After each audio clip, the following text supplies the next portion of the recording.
As Biafrans mourn you, the whole world mourns you too. It truly pains my heart that you are no more. You are a hero. The shock can never go out from my heart that you are no more. Continue fighting. You are a hero.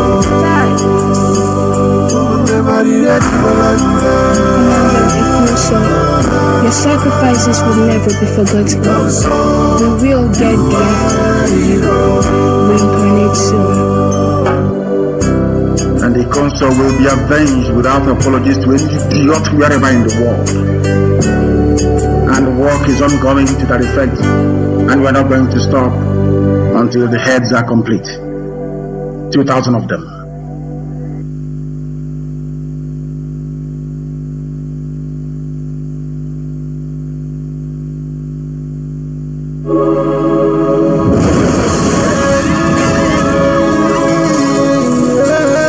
This is from Biafra's Got Talent.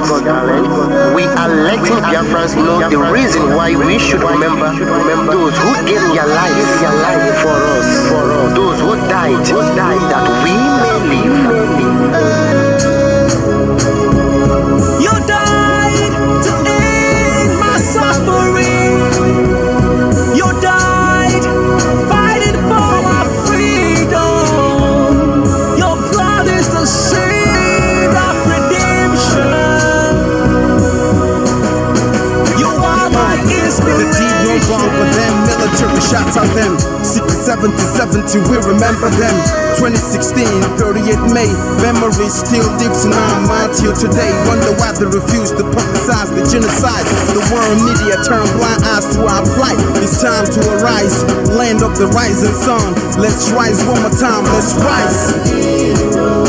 Yo, we will never forget our fallen heroes. Those who gave their life for us. Onitsha massacre, Onitsha massacre, Aburi massacre. We remember you.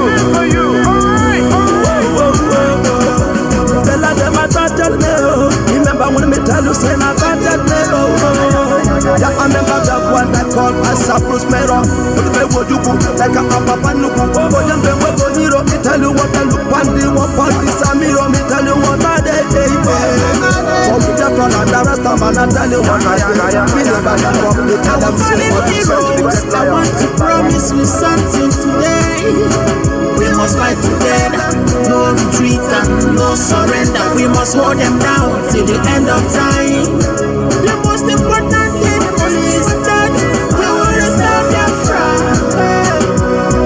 May your soul rest in peace. I look up to the sky with tears in my eyes. For other Biafrans who for freedom had to die. We will never forget you as the days go by. You are always in my heart. We'll never be apart. They fought for our freedom. They died for our freedom. They fought the Nigerian soldiers in the war front without food, without guns. For our freedom, for our life, for our own good, for our children. We love them, our heroes. We want them. My heart bleeds when I saw them slain. Where will I be now if not then? They will remain indelible in my heart forever, forever, forever, and ever, and ever, and ever. We serve in your plantation, and when you paid us back with your bloody starvation. We play in our history that the death of my people is a mystery. No going back to get to a victory. I have vengeance. Yo, we will never forget our fallen heroes. Those who gave their life for us. Onitsha massacre, Onitsha massacre, Aburi massacre. We remember you. Alright. Where will I be now? If not you, you died at Mali.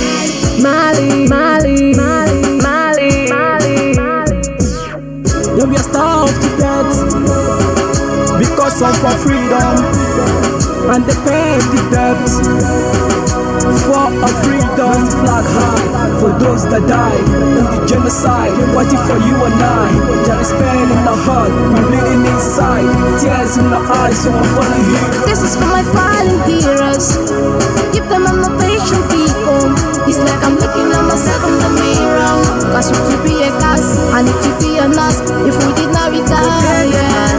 They pay the ultimate price. They die for the freedom of unborn child. We live for the legacy.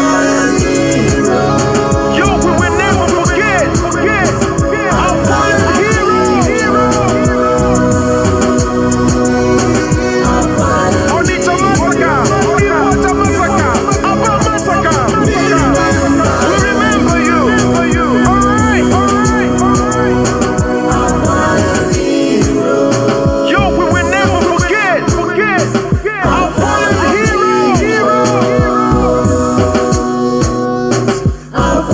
Onita Massacre, Iwata Massacre, Abba Massacre. We remember you. Alright. Yeah. Put the flag in the air. Never be afraid. March on. Cause we are more than conquerors. Yeah. You know what it is. I'm looking at myself in We the must mirror. revenge. And we must stand to represent who we are.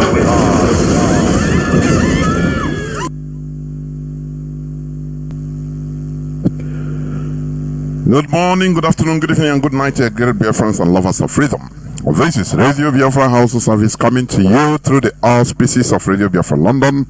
My name remains Mazi, Jonathan Chinedu from Alo province of Biafra London. We are here live and direct. Today is the 23rd day of May 2024.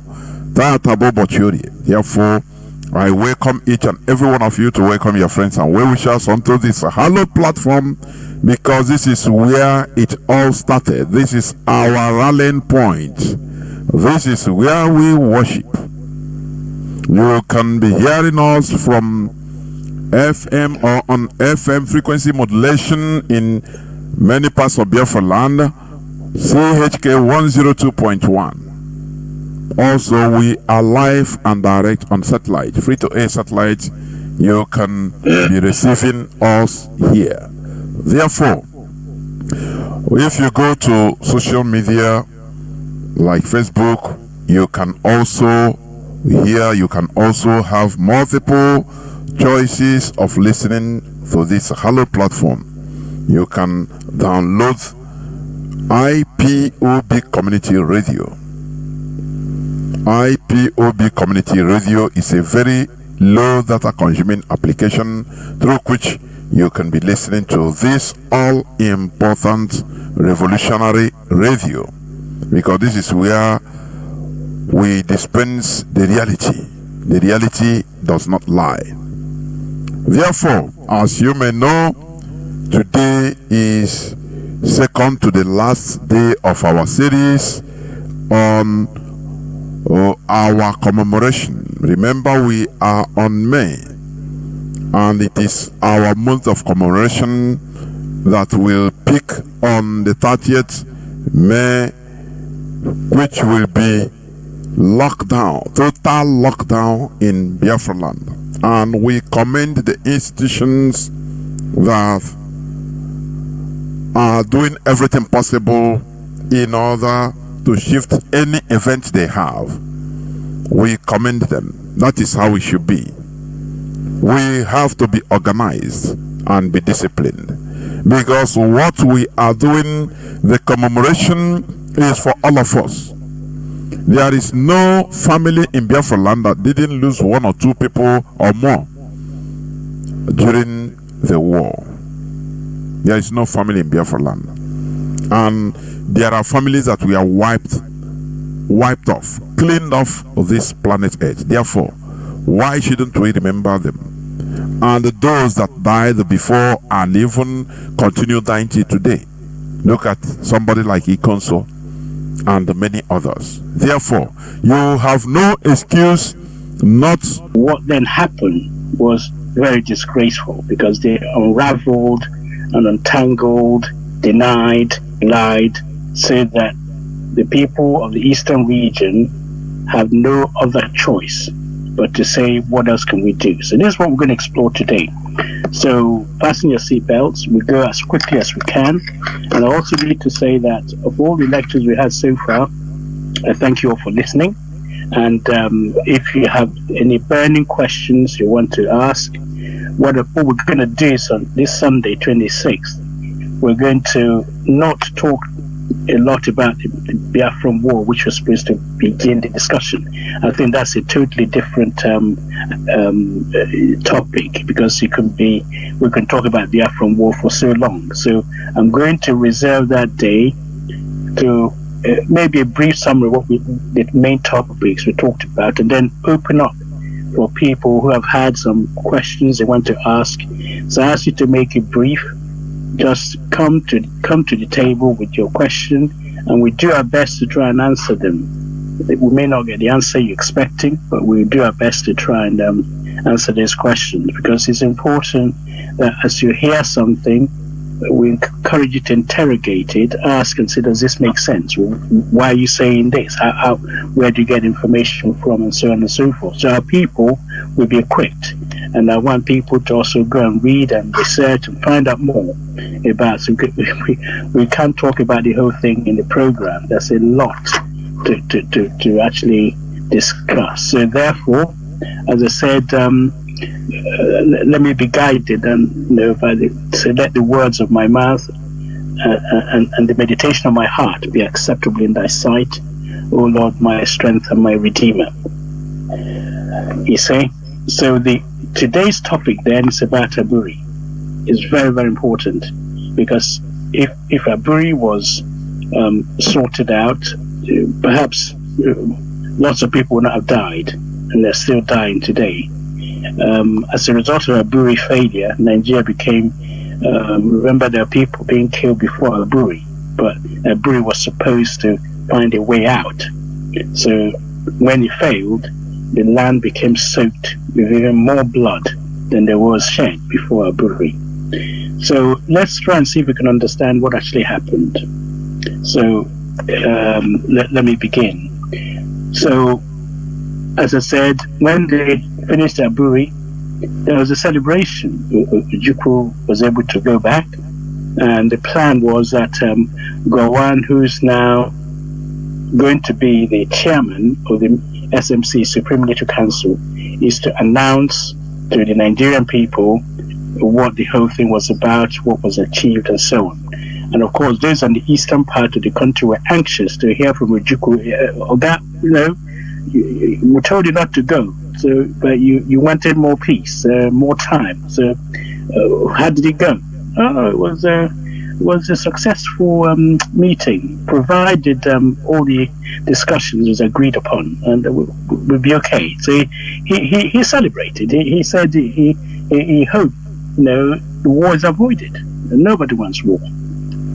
But the Aburi agreement, if you like, if someone turns their back on it or try to mess up with it, then we're in big trouble, because it's like the last resort.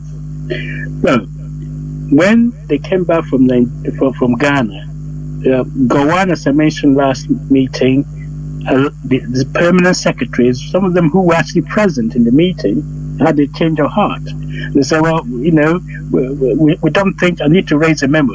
Gowon said, go and raise a memo. That's their Kingsway. Go and raise a memo. Tell us what it is you're concerned about.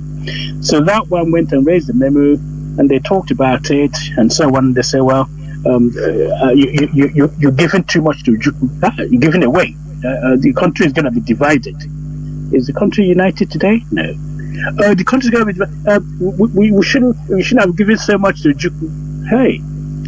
So they brought out the memo, and as a result, 10 days later, after the Aburi, when they returned, Gowon went on the radio and made an announcement. There was a publication in Nigeria called Nigeria 1966. instead of publishing the minutes, verbatim minutes of the actual Aburi Accord, so the Nigerian government decided they need to publish a booklet about what has happened to Nigeria. So Nigeria 66 is what it's titled. They gave the federal side, if you like, Nigerian side, say what happened to Nigeria. Actually, they gave the northern version of everything that has happened since the January coup. So, it is therefore a remarkable exercise in distortion. They distorted the picture. This is really not what you want to be hearing 10 days after Aburi. So at that time, that caused absolute mayhem in the East, because they said, Ojukwu, you told us, you guys had a meeting in Aburi, so what's this we're hearing? So Ojukwu protested and phoned Gowon, said, Jack, what's going on? We agreed in Aburi that we shouldn't publish any more, official versions of what actually happened, because if we do that, that's the people are hurt, particularly in the East, and some festering with anger. So Gowon said, no. It was a leak. So the information was leaked. But later on, Ojukwu learned that far from it being a leak, this booklet, which Gowon says is a leak, appeared simultaneously at the same time in London, New York, and other country capitals, in the embassies, the cocktail parties they had launched by the Nigerian government. So it wasn't a leak, it was a deliberate ploy to distort the goings on of 66. I think they're so scared about the killings and the evils. They didn't want everybody to know what actually happened. So they wrote their own version and distorted around the embassies to buy their time. So when again, Ojukwu then, they phoned again, but unknown to Gowon, all this conversation was being recorded. So again, when the Ojukwu phoned him, having found that this particular thing he said was a leak, has gone round to all the embassies, Gowon dropped the phone on him. So it was a heated anger conversation. So Gowon dropped the phone on him, and unknown to Gowon, this was actually recorded on the Ojukwu side. So that was really the beginning of the problem which they had with Aburi. So Ojukwu, hearing what they've said in the federal side, say, how can this be happening? What am I going to do and tell the people who are clamoring for us to go away from Nigeria? So it was on the 26th of January, Gowon had a press conference after publishing Nigerian's version of all the killings and the coups and so on, which is distorted. So on the 26th of January, Gowon then had a press conference in Lagos about the Aburi Accord. So the text of the press, he said, of the press conference appeared to be based not on the minutes. Okay, he didn't. What he talked about in the press conference was not based on the minutes, which is supposed to, about the final agreement at Aburi, but rather on the secretaries who were complaining and counter-arguing whether they should adopt the Aburi or not. So there was actually a change of what was decided. So there was actually publishing a criticism of the document which the permanent secretaries was brought out. The permanent secretaries were there in the capacity as secretaries. They were not the highest authority in the country. The highest authority in the country was the SMC, the Supreme Military Council, which is constituted by the governors of the East, the West, Midwest, and the North, plus Gowon, who's supposed to be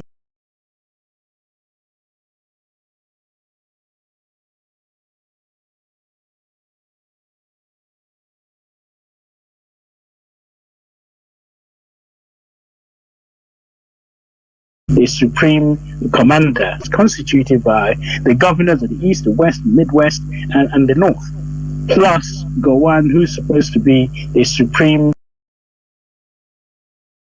the press people. Because if we carried on, there would have been a way of, if you like, avoiding a total economic collapse in the eastern region, because they have got an increase of 17% in their population. They got schools, hospitals, everything to maintain the new influx. They need jobs. You need to find jobs for them, pay the salaries. So he says the best thing to do to avoid war is the edict, which means financial edict, which means they collect tax and use that tax instead of paying to the federal purse. He use it, which the federal is supposed to pay in the first place, is going to use that money collected to maintain the rehabilitation program in the East. So what are these taxes? If you're forming a new company, there's a registration company edict, the revenue collection edict, and the court appeal edict. Those are the edicts. The interesting thing is that you would have thought Eastern Nigeria being the area where oil is produced, he would also collect the oil revenues. No. Ojukwu, in this explanation, so he did not impose economic sanction on the oil for oil revenues, because the revenues from the oil are actually paid in Lagos anyway, so he couldn't collect those. So you can understand the situation. But as soon as he declared this edict, and they were expected to declare secession, Gowon responded again by imposing a blockade and say you can't collect the taxes in the East and keep it and not bring it to the federal side. So Gowon imposed an economic blockade. So you can imagine each time Ojukwu takes a step to be as peaceful as he can, Gowon adds more pressure. So he imposed an economic blockade on the East. Things like post office, telex, telephone, they're all relayed through Lagos from the East. You're no longer allowed to do that. And he sent the Navy to make sure that they're not going to ship outside either. So you can imagine everything was now heading for a head-on confrontation. So you have a blockade on the eastern part, and it became very, very difficult the eastern. Remember, they're all in regions those days. It became difficult for the people of the eastern region to manage their finances and so on. So it looked good, and first of all, Gowon decided that having imposed economic blockade, there's a Decree 8. Remember, the Aburi decided to repeal. Now was cancelled every single decree made since January 1966. All the military decrees were supposed to be repealed. Instead of honoring the agreement, Gowon is now adding some more decree. So he now brought out Decree number 8. Just to remind you that Decree number 34, the Northerners said Aghirensi was using it to dominate the whole federation, when it was supposed to be a decree to unify the whole country. They wanted their region to be autonomous and independent and not be unified.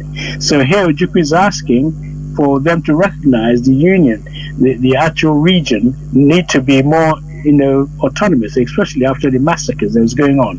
But they said no, you must stay inside Nigeria. Not that they're putting out, but they have to be controlled by the center. So as a result, a Decree number 8 was then issued, and what they've done was they decided to fine-tune the Aburi. Then Decree 8 was very clever. When it came out, it contained the minutes of Aburi. Yeah? So everything that Aburi said, he also said, yeah, we're going to do that. So it looked good, because more autonomy to the regions, yes, we agree with that. You're supposed to become virtually autonomous and bringing back the power within the Supreme Military Council rather than what Gowon was saying. So everyone was saying, hang on, this is looking good. And then, but the only problem with the Decree number 8, so there was some small print, okay? What they've done is, here's the minute, because when Gowon reneged and it didn't mention what has happened, remember when he had the press conference, Ojukwu started playing the gramophone record of what was actually discussed in Aburi. So people became wiser. So you can't be imposing what you think happened when in fact we hear the actual 9 gramophone recordings of the event. So you can't lie. So then they went back and changed and made Decree 8 part and parcel of Aburi finding, except that they smuggled in some small prints inside it. Now, this small print, as they say, devil is in the detail. They smuggled in the small print, except for this was so skillfully worded, that it looked fairly harmless until you read it a second time. Again, you bring your glasses out, wipe it and clean it, and have a good look, have a good read, and make sure you're not missing anything. So when you see the extra provisions reduce the main paragraphs, in other words, they smuggled in some information, some sentences, which, although it looks like the Aburi Accord, but the new sentences, in a way, leads to its cancellation. So this is what was found. The extra clauses was to the effect that the regional governors, listen to this, could not exercise their powers so as to impede or prejudice the authority of the Federation or endanger the continuance of the federal government. So they say you can have your autonomy, that's okay. The only problem is that you're not allowed to do anything that will block or prejudice the authority of the Federal Federation, even though you're autonomous, or endanger the continuance of the federal government. You're not allowed to do in such a way the federal government doesn't exist anymore. I understand that. But it looks harmless. It was presumably up to, but the problem, we don't know what it is you're going to do that will be regarded as impeding or prejudicing the authority of the federal government. So you don't know what it is defined by the Lagos government. There's that one who know what impede or prejudice the authority was about. They smuggled in the second one, say another section enabled the federal government to take over the authority of a region. So there's something you have to, if you do it, your region will be, or government will be taken over, because which was endangering the continuance of the federal government.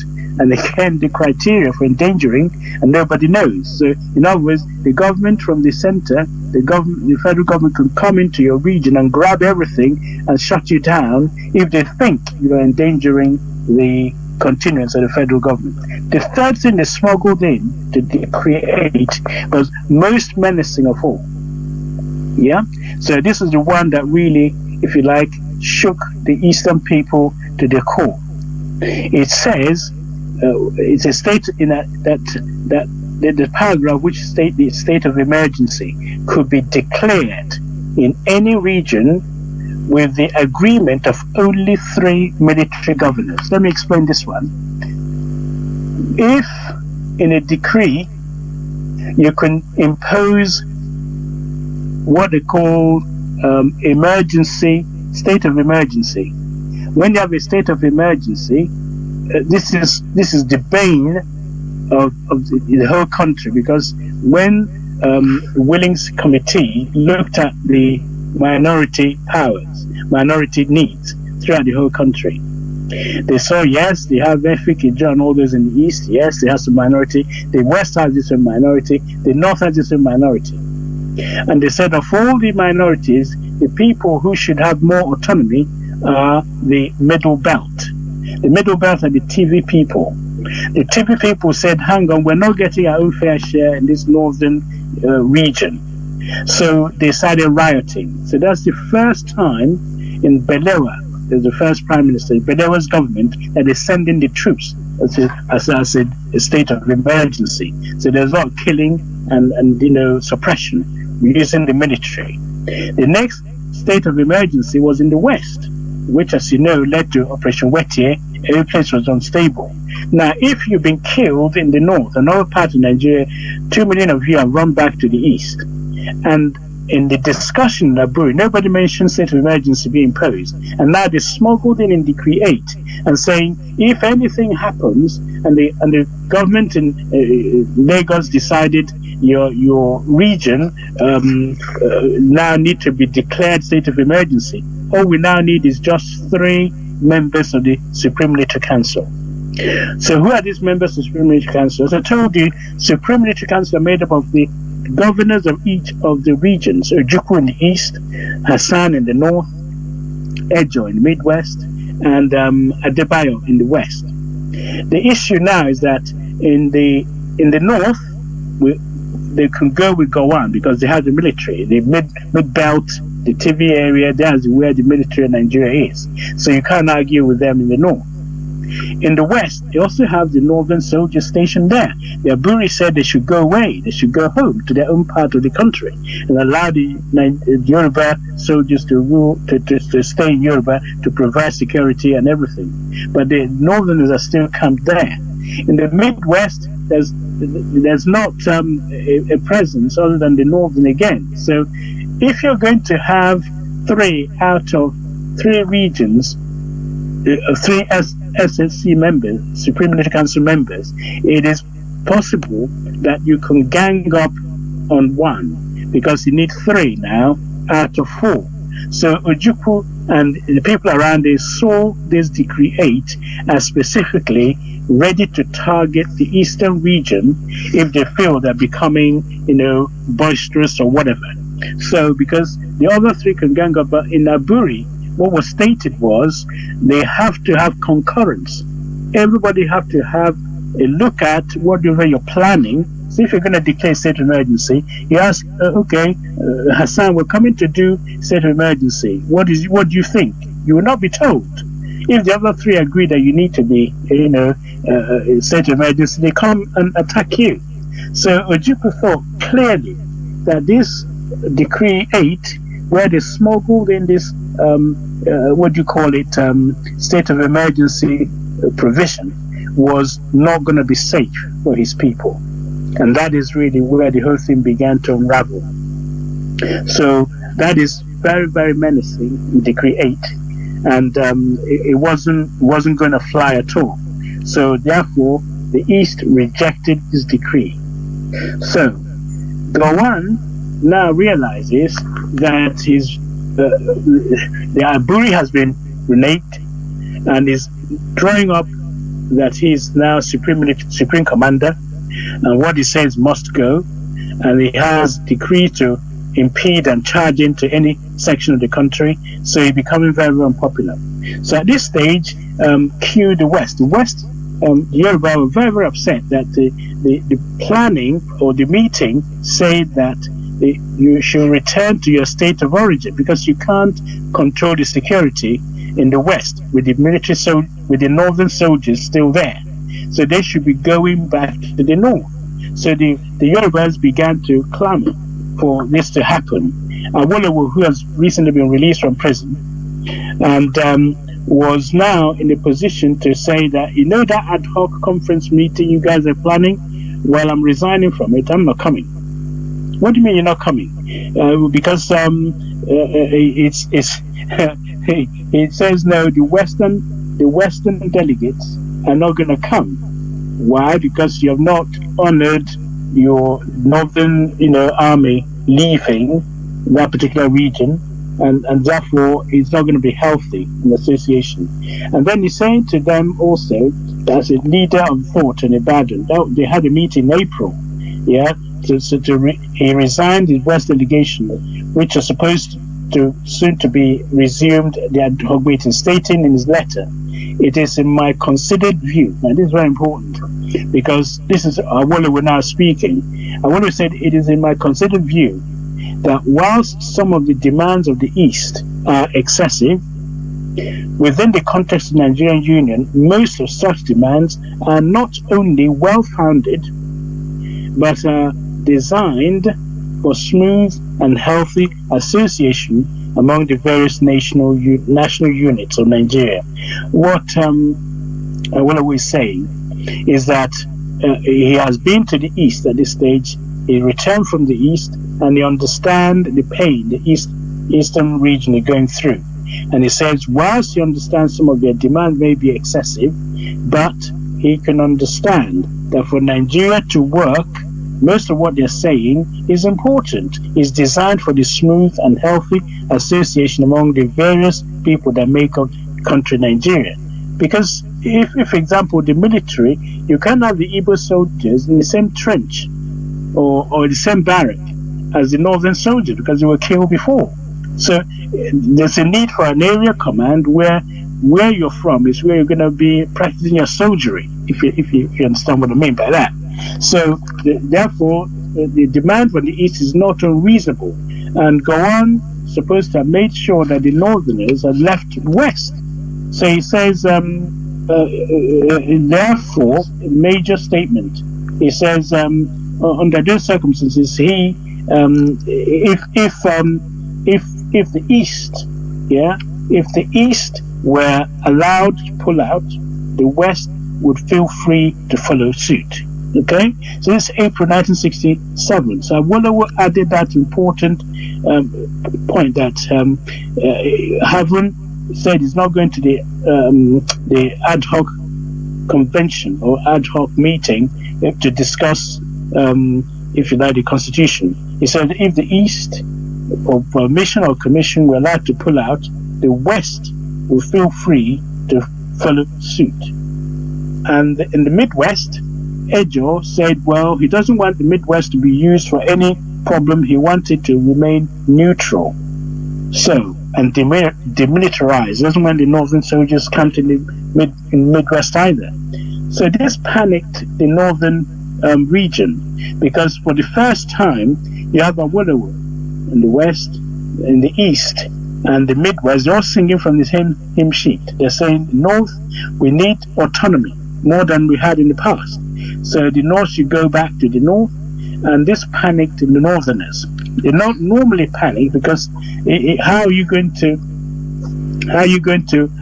manage Nigeria if the West, if people in the West, the East, and the Midwest are now one unit? And to make matter worse, the middle belt, where Gowon is from, they constitute the bulk of the military, about 70% of the infantry. So the far north, the Fulani, who were ruling the houses, are now beginning to panic. So you need to understand that dynamic. And what they did then was to say, in order to dominate the rest of Nigeria, they have to split the hegemony. They have to split this coming together, or what they call the Southern Solidarity. They need to break into it. So, how did they go about it? For the first time then, in whole of the Nigerian history, the Northerners have a rethink. Every meeting you went to, say, one North, one people. So they provided a monolith, meaning one big block with the North, so that they rule everything. They're saying they're more in population. The military is concentrated there. So now, if they have a scenario whereby middle belt is no longer so attached to them, and the Southerners are now singing from the same hymn sheet, something is afoot. So how they neutralize this? Well, suddenly they issued a call to the effect that the North should be irrevocably committed to the creation of states. Hang on, Moses, that the northern people, northern government would no longer mind if out of the North we created more states. Okay, I'm listening. And they said whether or not they are created elsewhere, they don't mind, as the basis of stability in the North and also in the entire federation, and urges that the federal government to take immediate steps to set in motion the machinery for creation of these states. My goodness. So this is something, a fresh development. Let me see if I can explain a bit more. Throughout the whole of Nigeria, we're supposed to have a different region, provinces, which will neutralize the hegemonic control of the northern province. They have stuck together as one North. Yeah, everything has to be in one, because if we have one North, that means we can rule the rest of the country. It's a lopsided federation. The Willings Committee said they should have the Midwest out of it. Yes, middle belt, sorry.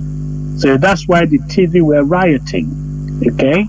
And that rioting needed military to go in and suppress.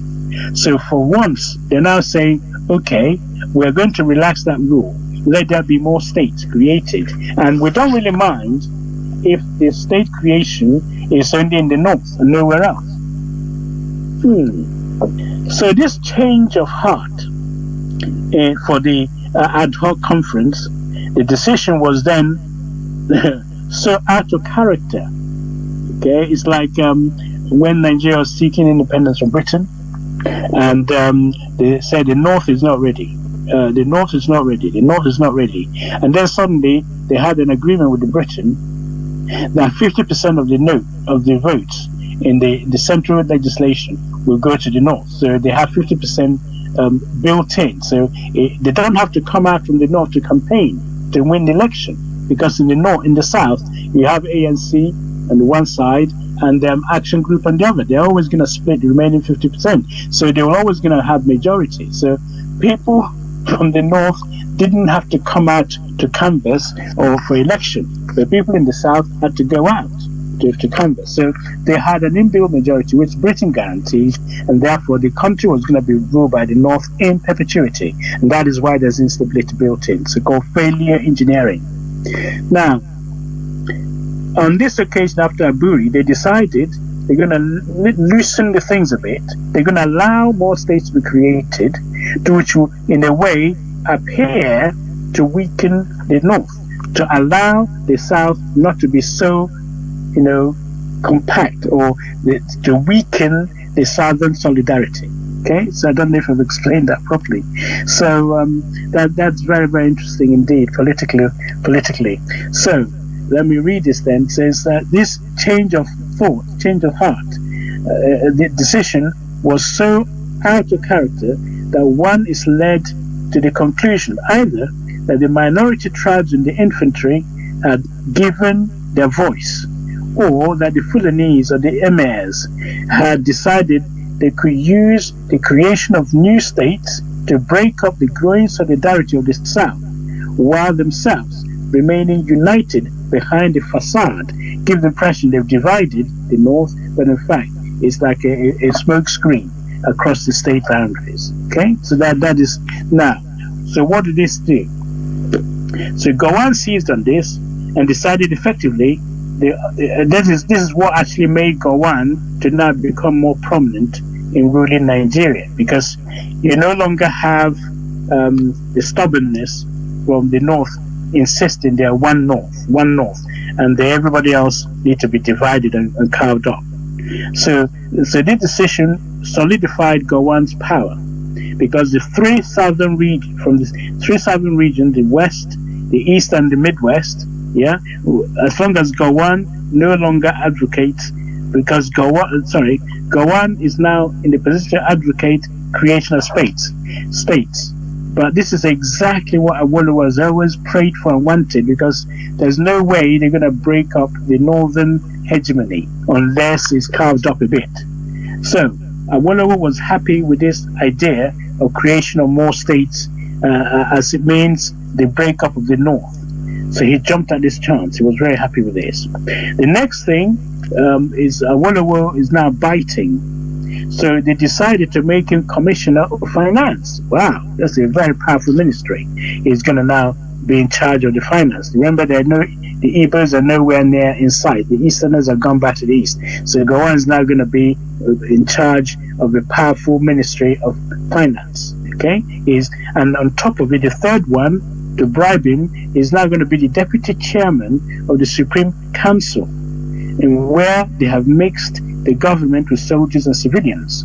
Okay, so we have an issue here, because remember, Awolowo was released from prison. He is now the chairman of the Supreme Council, which Gowon is supposed to be in charge, and he's the Commissioner of Finance. And the North is now being carved up in various other units.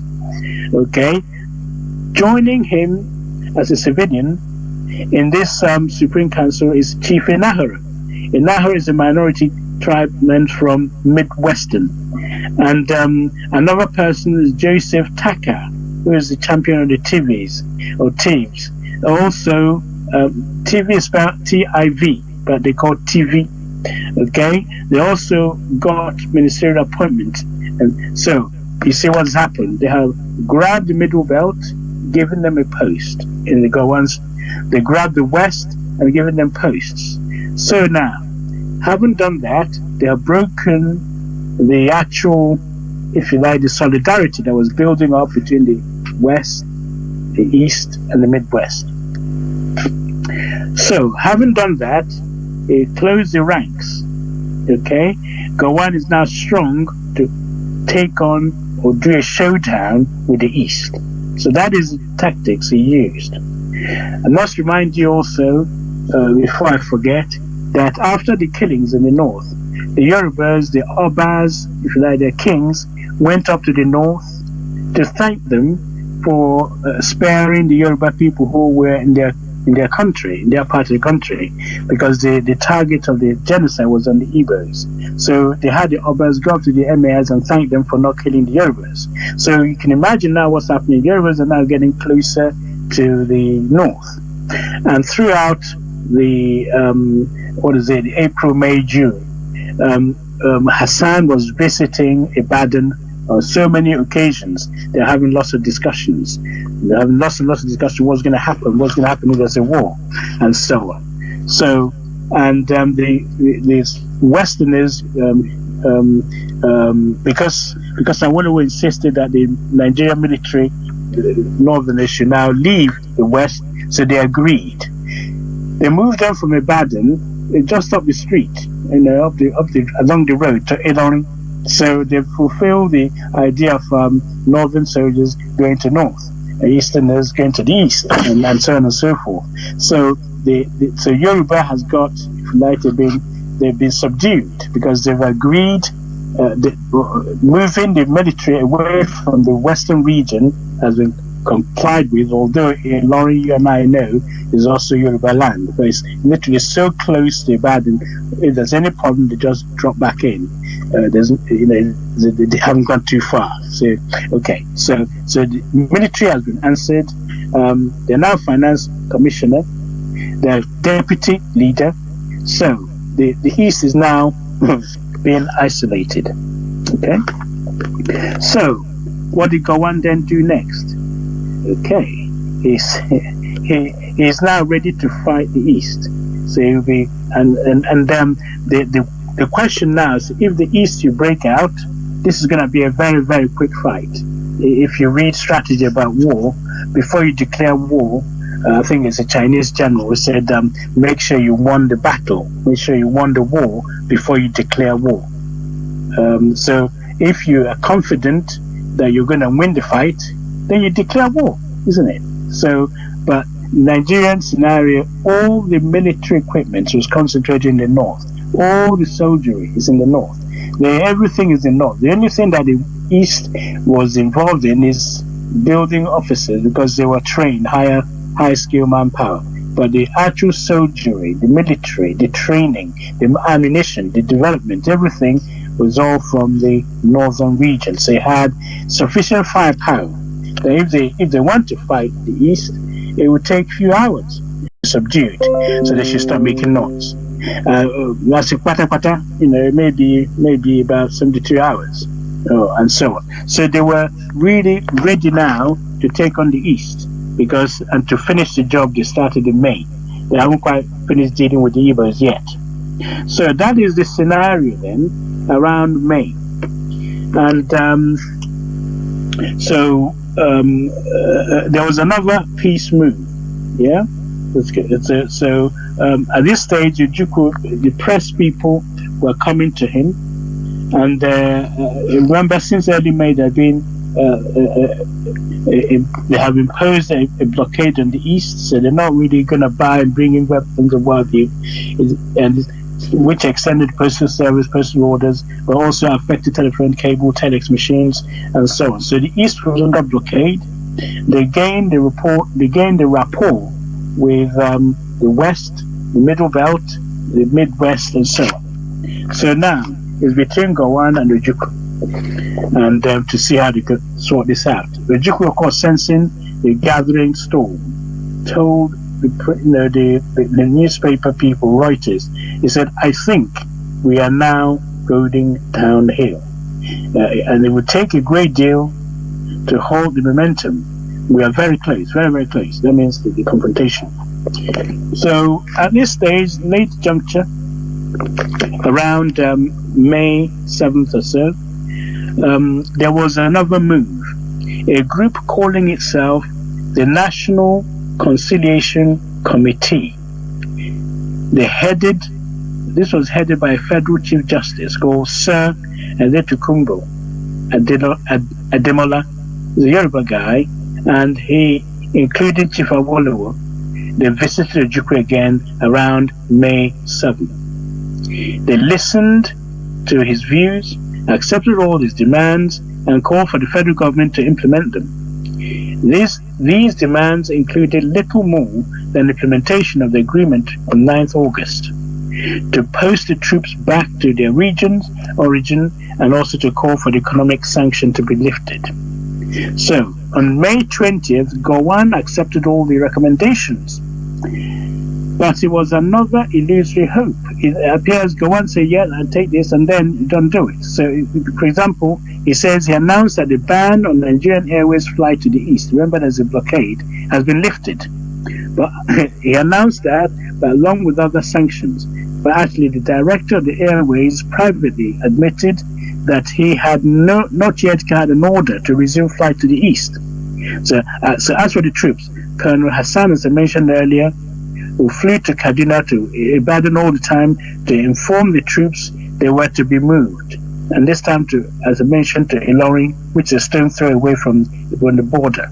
Okay, so they can always return back to the main axis. So therefore, the clamor in the east to get out of Nigeria became too strong, even for Ojukwu to bear. Therefore, with all these antecedents, on the 26th of May, Ojukwu then summoned the Consultative Assembly of Chiefs and Elders to give him a unanimous decision on what to do next.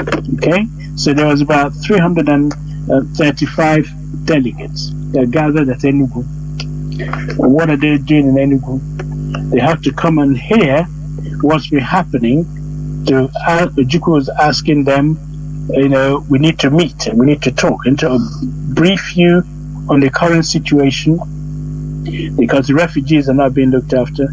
This edict have produced a blockade for us.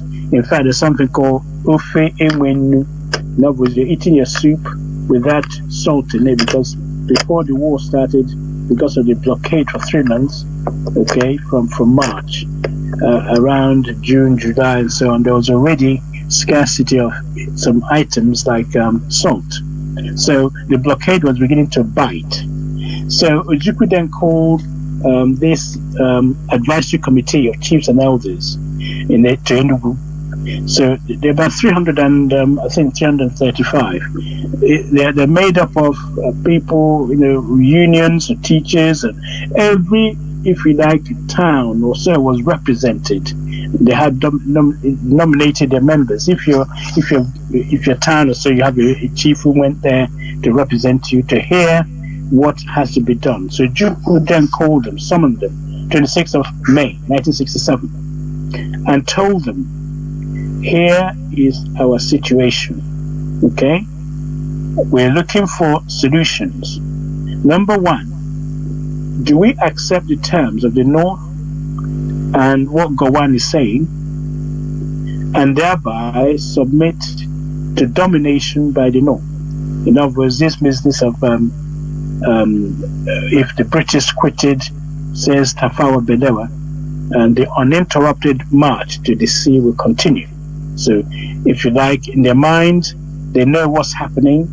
The North are creeping down, They massacred them in the north, and now they want to come further down. So Ojukwu said you can accept the terms and go on, then they submit to their domination by the north, or to continue the present stalemate and carry on drifting, or ensure the survival of the people by asserting their autonomy. Okay? So we have three decisions to make.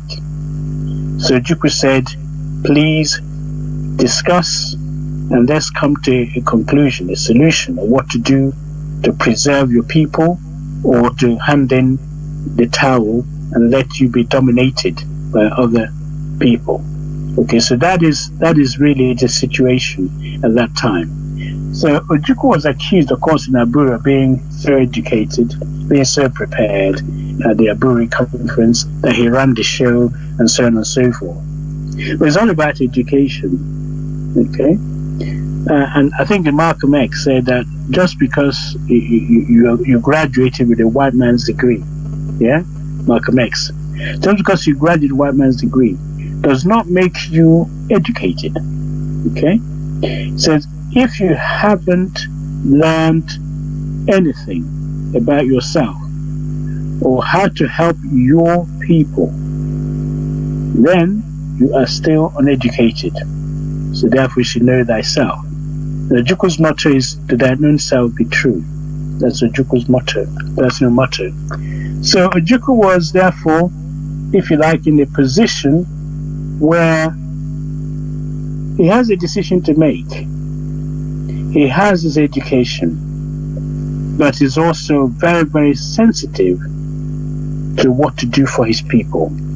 So he presented these dilemmas. For all the things he's tried to try and protect and shield them, and there come a time now they have to now advise him what is the best thing to do. Accept the terms of the North and go on. When you say one thing, it does the other. Very, very slippery, countering every single agreement. Accept him and thereby submit to domination by the North, to continue the present stalemate and drift, or ensure the survival of the people by asserting their autonomy. The whole thing is about being able to be responsive to what your people want you to do for them, and not do what somebody else is dictating for them to be done. Okay, so that is really where we were.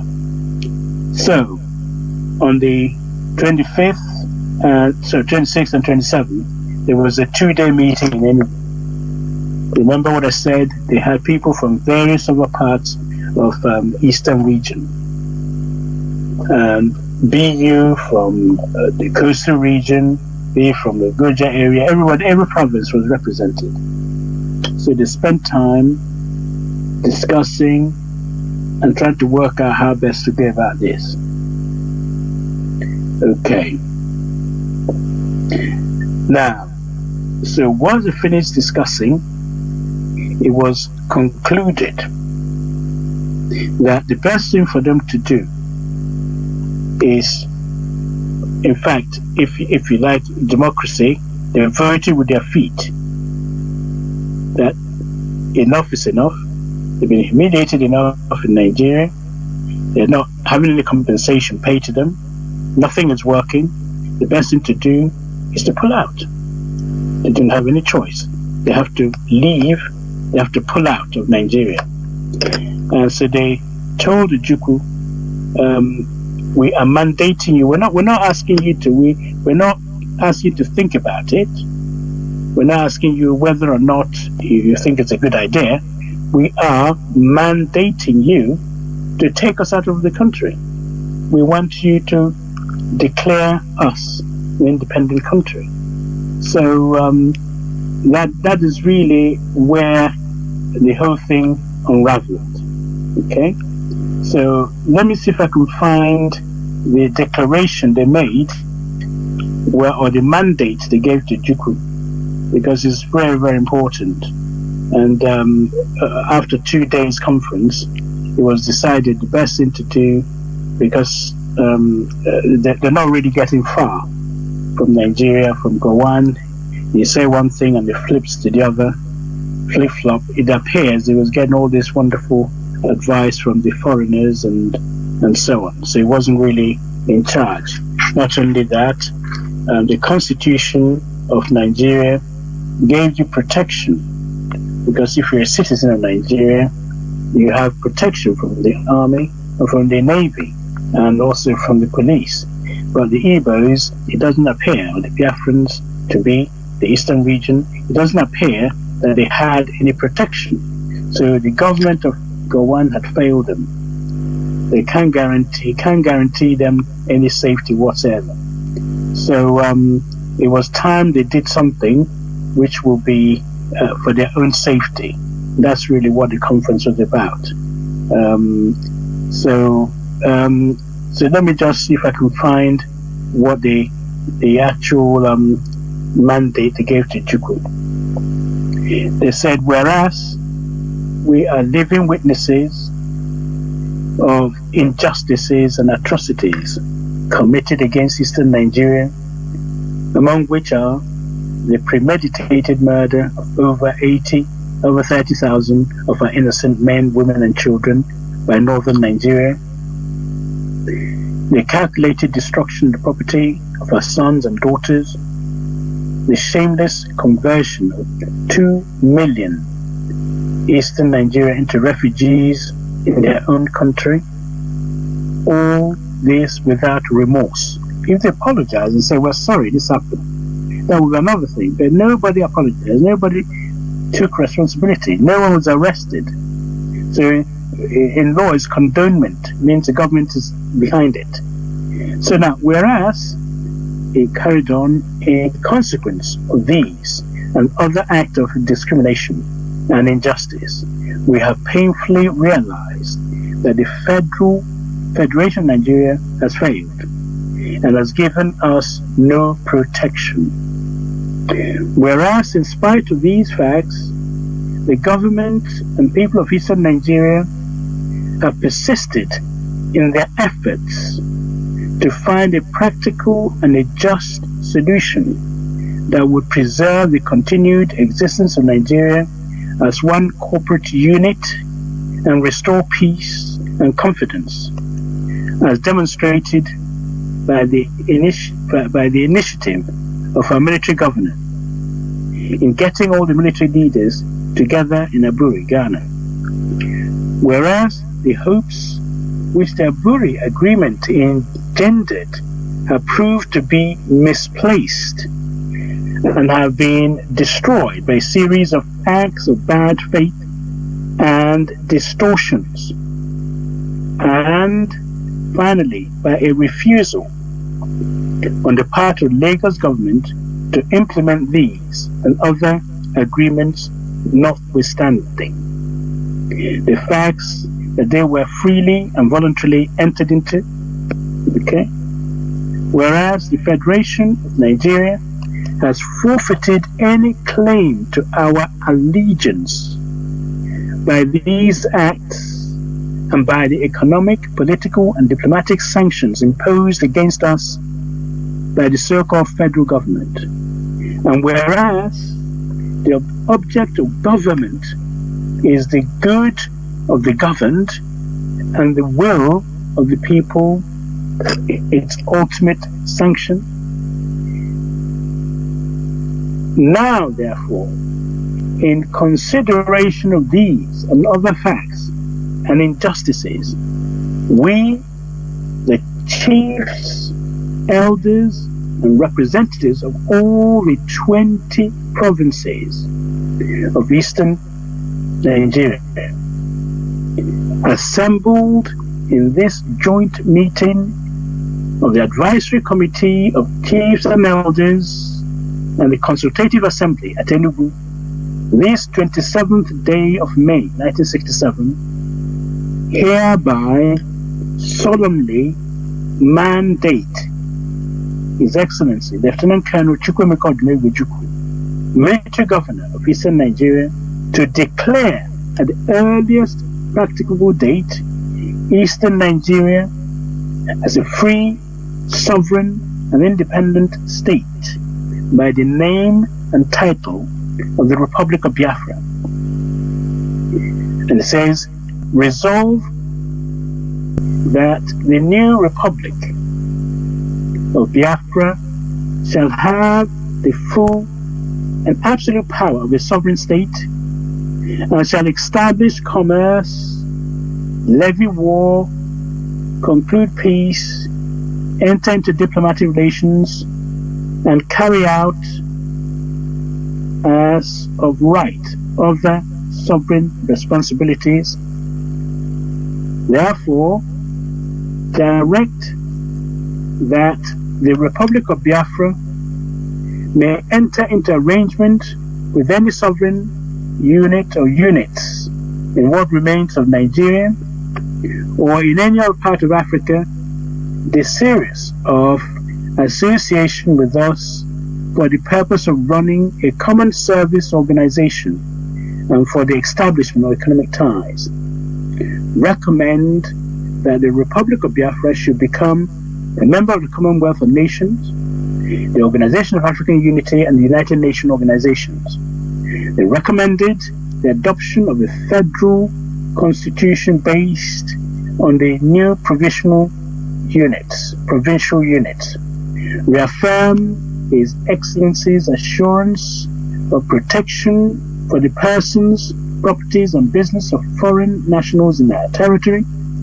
Declare our unqualified confidence in the military governor of Eastern Nigeria, Lieutenant Colonel Chukwuemeka Odumegwu, and assure him of our unreserved support for the way and manner he has handled the crises in the country. So help us God.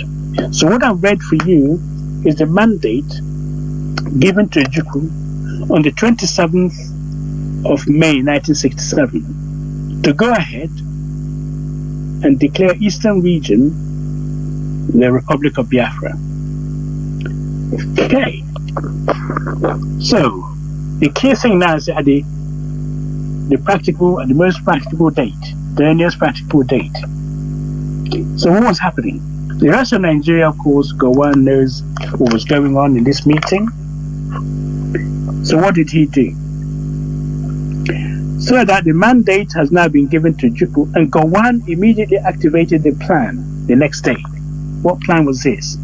He declared a state of emergency, as we've been talking about. If you declare a state of emergency, it means your military can walk in. As Fela would say, Jara Jao, Jaro, bad turn, left turn, go and quench. Jaro. So, go and quench, Jaro, go and die. So the military, which started the whole problem, because they are sent in to quench the political decisions, killing people or preventing crises. So if a state of emergency is declared, the next thing the army will walk in. So Gowon said he declared a state of emergency, simultaneously published a decree dividing Nigeria into 12 states. Hang on. Abolishing the existing region. So Gowon cancelled on the 27th, where they've given a Ojukwu mandate. He cancelled the existing regions. So the Eastern region doesn't exist anymore, neither does the North, West, and so on. So he said, there's a decree by my own. I cancelled it. Remember, Aburi said you're not supposed to do anything like this without consulting the people who have the area command and so on and so forth.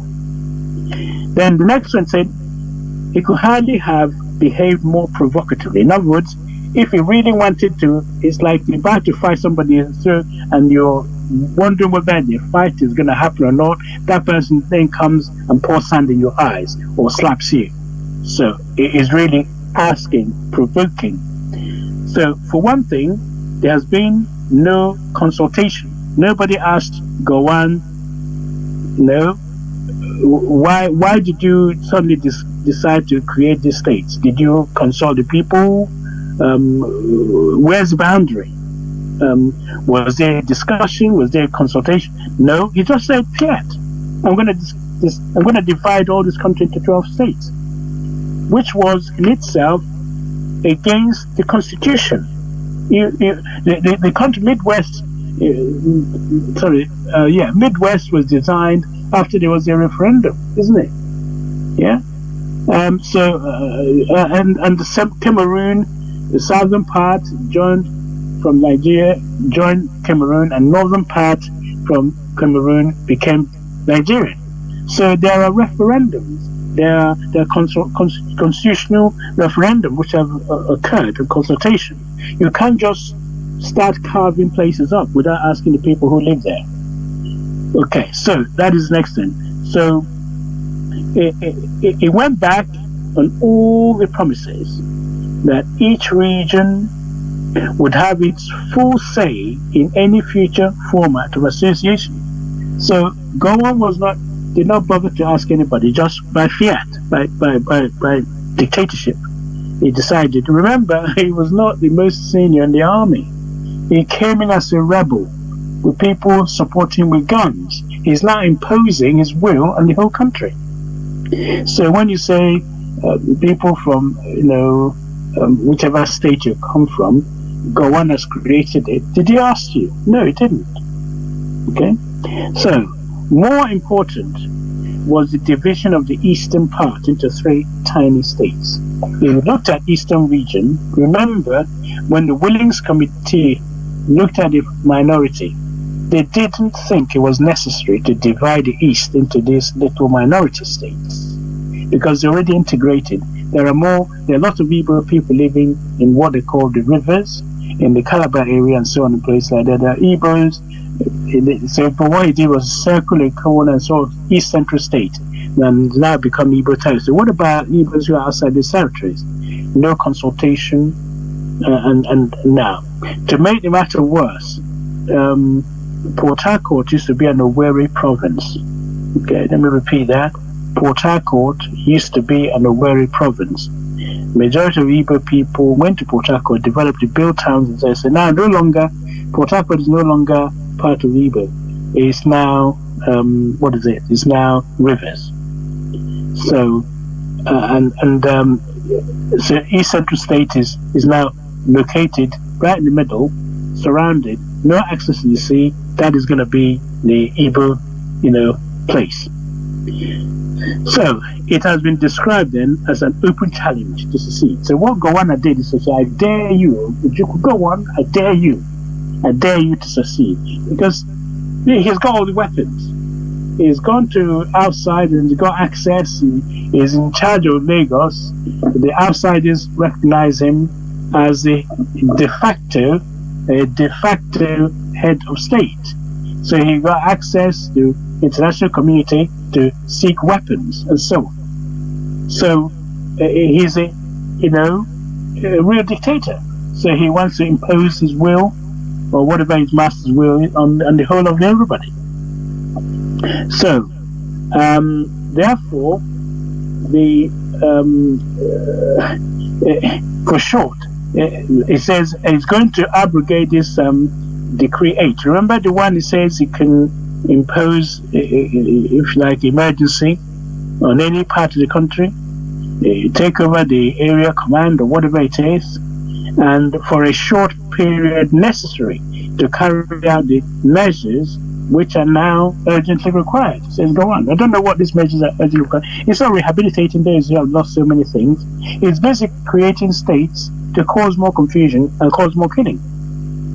So therefore, it was left with the Juku to respond, because they've gone to the stage where there's nothing else left, really. They've tried everything. They've gone to Aburi. They try to preserve unity. And people say, Ojukwu, he was the rebel, he wanted to break the country, and that's why there was a war.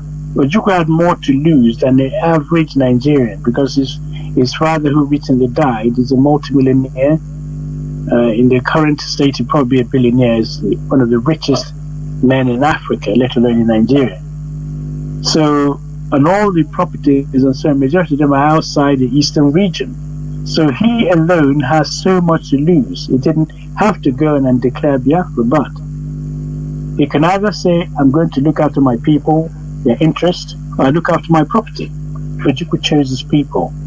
And I attended his funeral in London when it occurred. I've never seen such outpouring of grief and respect by his people, because they knew what he did for them.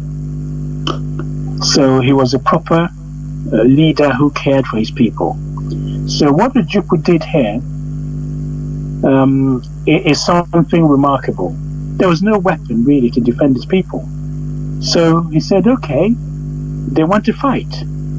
Fine. So he had to rally his people and started telling them that, from now on, you need to know we have to defend ourselves.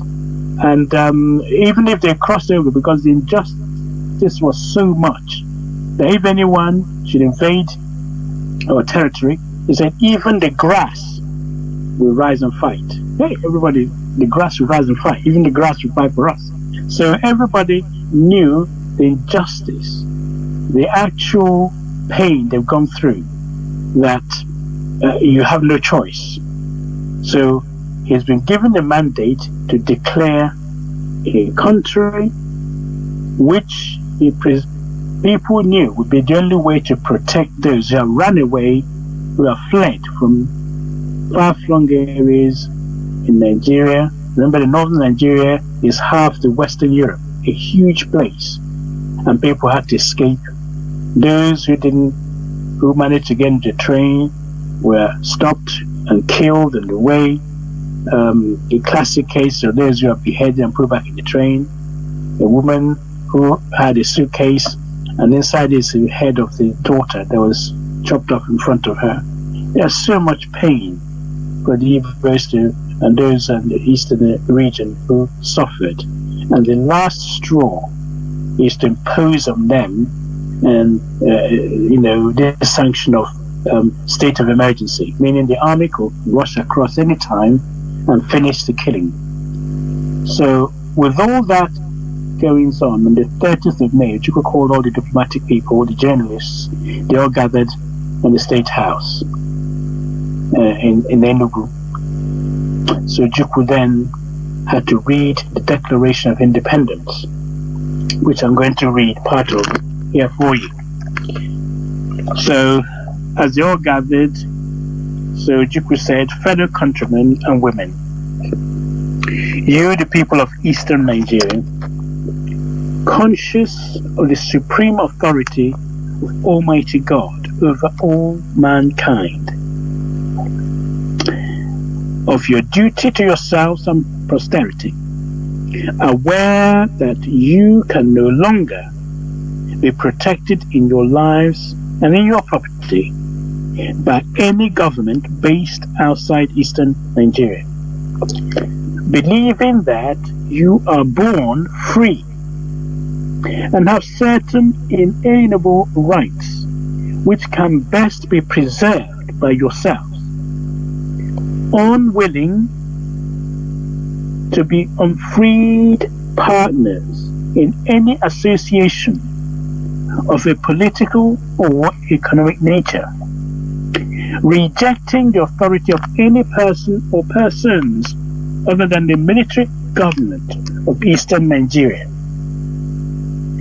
to make any imposition of whatever kind or nature upon you, determined to dissolve all political and other ties between you and the former Federal Republic of Nigeria, prepared to enter into such association, treaty, or alliance with any sovereign state within the former Federal Republic of Nigeria and elsewhere, on such terms and conditions as best to subserve your common good, affirming your trust and confidence in me, having mandated me to proclaim on your behalf and in your name that Eastern Nigeria be a sovereign, independent republic. Now, therefore, I, Lieutenant Colonel Chukwemeka Odumegwu Chukwu, military governor of Eastern Nigeria, by virtue of the authority and pursuant to the principles recited above, do hereby solemnly proclaim that the territory and region known as and called Eastern Nigeria, together with their continental shelf and territorial waters, shall henceforth be an independent sovereign state of the name and title of the Republic of Biafra. So, ladies and gentlemen, with those words, Eastern Nigeria is no longer, in Nigeria. We have gone out, and the word Biafra became the vocabulary, and that is how it was declared. And I have to tell you that it was Franco Pigo. I don't know if you know about Franco Pigo. He was one of the delegates at that conference that mandated the Juku that what is our name? Franco Pigo is His Royal Highness Chief Frank Opigo Dawi III is of Bayelsa State. He was a statesman, politician, educationist. Is the one, and he on the 27th of May 1967, he suggested to General Juku, to Lieutenant Colonel Chukwemeka at that time, the governor of the old Eastern region, that the name of the then emerging country should be the Republic of Biafra, to maintain the name in ancient map of Africa, and so on. So that's how Biafra got its name. In that day, the Eastern Broadcasting Service was changed to, Britain had its own broadcasting service first called BBC. So you call it Biafra BBC. So on that day, it became the Broadcasting Corporation of Biafra, BCB. That is the forerunner of this hallowed platform, Radio Biafra. So that's the first day it came into existence. That was on the 30th of May 1967. And of course, along with the name, we had a flag. Very interesting. So what sort of flag is it? Well, it's the flag you and I are familiar with now. And the first time the flag of Biafra was hoisted was on the 30th of May 1967. And for those of you who haven't seen it or not done anything about it, it consists of red, black, and green horizontal colors. At the middle of it is a golden sunrise, half a yellow sun, over a golden bar. The sun has 11 rays, representing the 11 provinces of Biafra. The red is for Pan-African color. On the Biafran flag represents the blood that unites all people of black African ancestry that are shed for liberation. The black color represents the black people whose existence as a nation, though not a nation state, is affirmed by the existence of the flag. And the green represents the abundant natural wealth of the region. So that is the actual flag. Now, as the war starts, most soldiers don't mind going to battle without weapon, but they do not want to go into battle without the badge. The Rising Sun badge. That's all they needed. They were prepared to die with just that badge. On the same day, of course, the Biafran national anthem, because of the swearing-in ceremony, it's a very solemn occasion. The Biafran national anthem was sang for the first time. And I'm going to read it out. So because there's been some mistake, people, when they print it, I'm going to highlight some of the issues.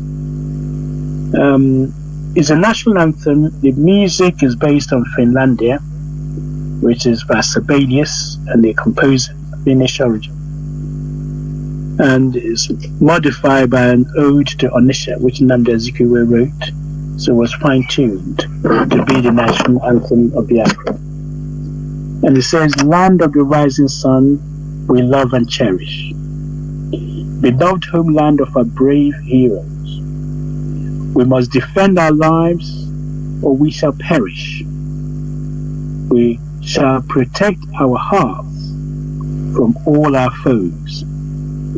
But if the price is death for all we hold dear, then let us die without a shred of fear." I often see it written, the penultimate verse, or the penultimate sentence. To protect our hearts is not H-E-R-T, but H-E-A-R-T-H-S, hearts. It's like protecting, if you like, your most important central part of your home, your heart. Yeah? So don't write it with hearts. It's not about hearts. The second thing about the first verse is that defend your lives. You must defend your lives so you perish. Well, Biafra have been saying this since 1967. They're now waking up to the fact that the army is not neutral. The army joined in the killing of the people. They would do it to the mid-belt. Now he's saying you must learn to defend your lives, defend yourselves. So Biafra had the understanding at that stage that there's a need to protect yourself. The second verse, very interesting. Hail to Biafra, consecrated nation. That brings the spiritual side of Biafra. O fatherland, this be our solemn pledge. Defending thee shall be a dedication. Spilling our blood will count a privilege. The waving standard which emboldens the free shall always be our flag of liberty. As I read it, I notice there's not many national anthems can beat this one, because it speaks to the heart of the people who know the importance of freedom. They're willing to die. And when you're willing to die for a cause you believe in, then it is difficult to stop that movement. So it's a consecrated nation. They're willing to dedicate and spill their blood to make sure it comes into existence.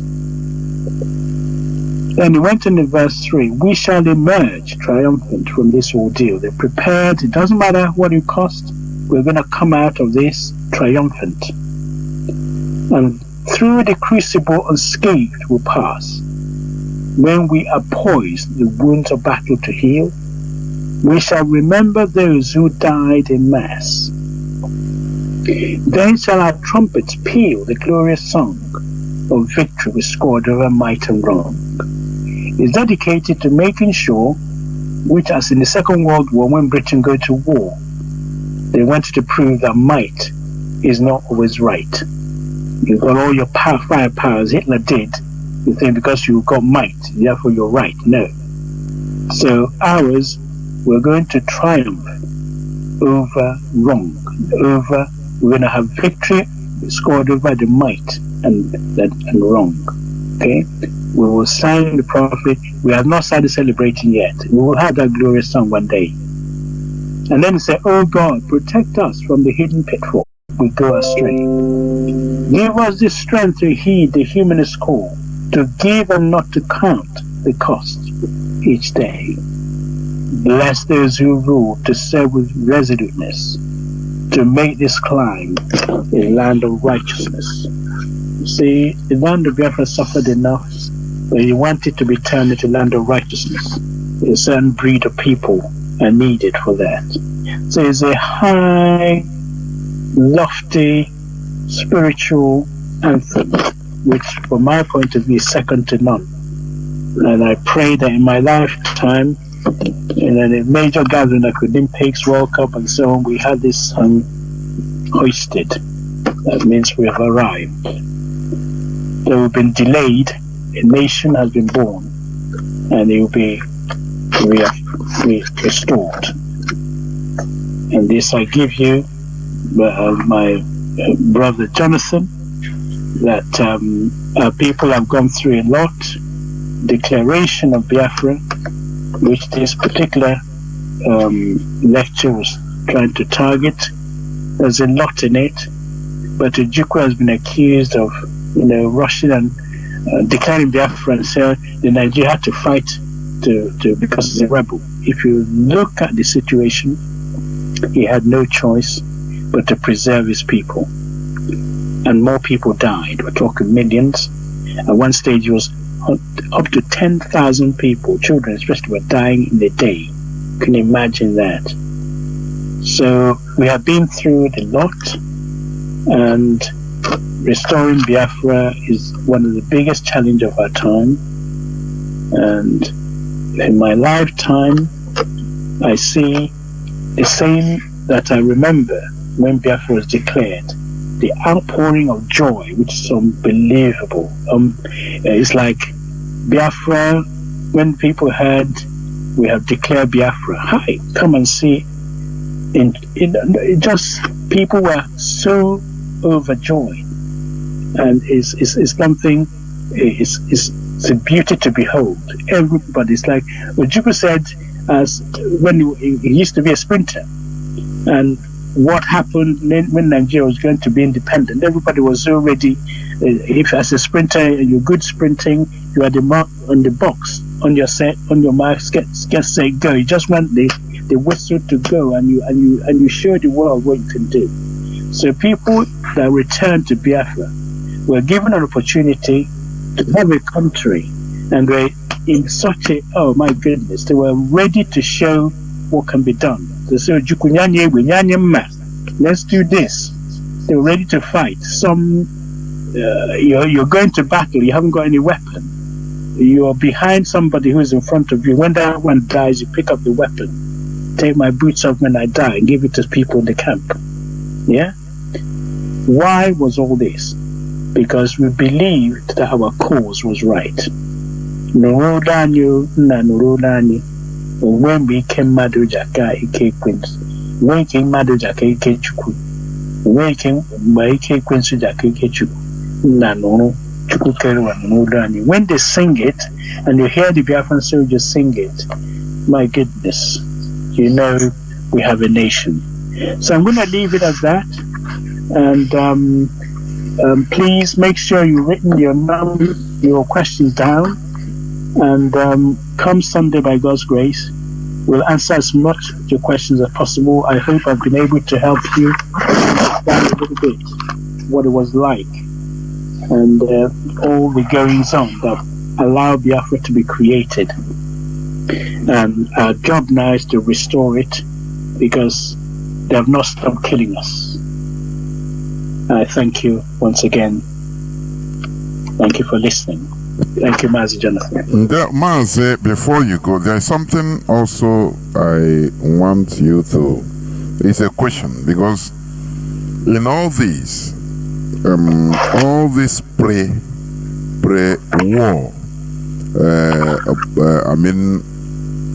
politics and counter politics that went on and on. You read about the declaration of Awolowo, who was released from prison. Now, I want to ask this. What has been the action or the actions or politics, open help politically of Dr. Nnamdi Azikiwe in all these? Because we have prominent historically when he sided, later on he jumped fence and entered into Nigeria side and started internationally using his immense power as a big politician as a former Nigeria ceremonial president in order to counter what we are doing or what Ojukwu was doing, calling Ojukwu a rebel even internationally. But before the war, when all these killings and Ojukwu was going on and on, doing all these things, I don't know whether any other, but I never really read or heard about Azikiwe lending hand openly, the one we should know about resolving the issue in the pre-war time, the crisis we have. Please, I don't know whether you understand what I mean. You can say something about it. Yeah, I can. Nnamdi Azikiwe is a pretty powerful guy. If you look at his own history, his own story, he almost single-handedly convinced the British that Nigeria should become independent. He did a lot of work. Nkrumah, he sent Nkrumah of Ghana to America to follow his footsteps. Zeke sent some what they call the Argonauts, hand-picked people from Nigeria to go to America to study, to learn. So Zeke was instrumental in dismantling the British hegemony in Nigeria. Now, so much so that when Nigeria got its independence, Nkrumah was extremely angry with him because he was one of the, if you like, those who led to the independence of Nigeria, and yet he's just sitting back and acting as the ceremonial president, which doesn't have any power whatsoever. Zeke had a lot of issues because he was a peace-loving man. He was born in Zenguri, up in the north, and his concern was the liberation of black man, and he coined the phrase to restore the dignity of man. He went to America, washed dishes, studied, and all sorts of things. He did extremely well for an individual, and his political rhetoric, his publications, was the one that galvanized the movement to allow Britain to sit up, and they took him seriously. When he came to Biafra, first of all, the coup occurred, and it was in Britain from August 1965, and the coup occurred in January 66.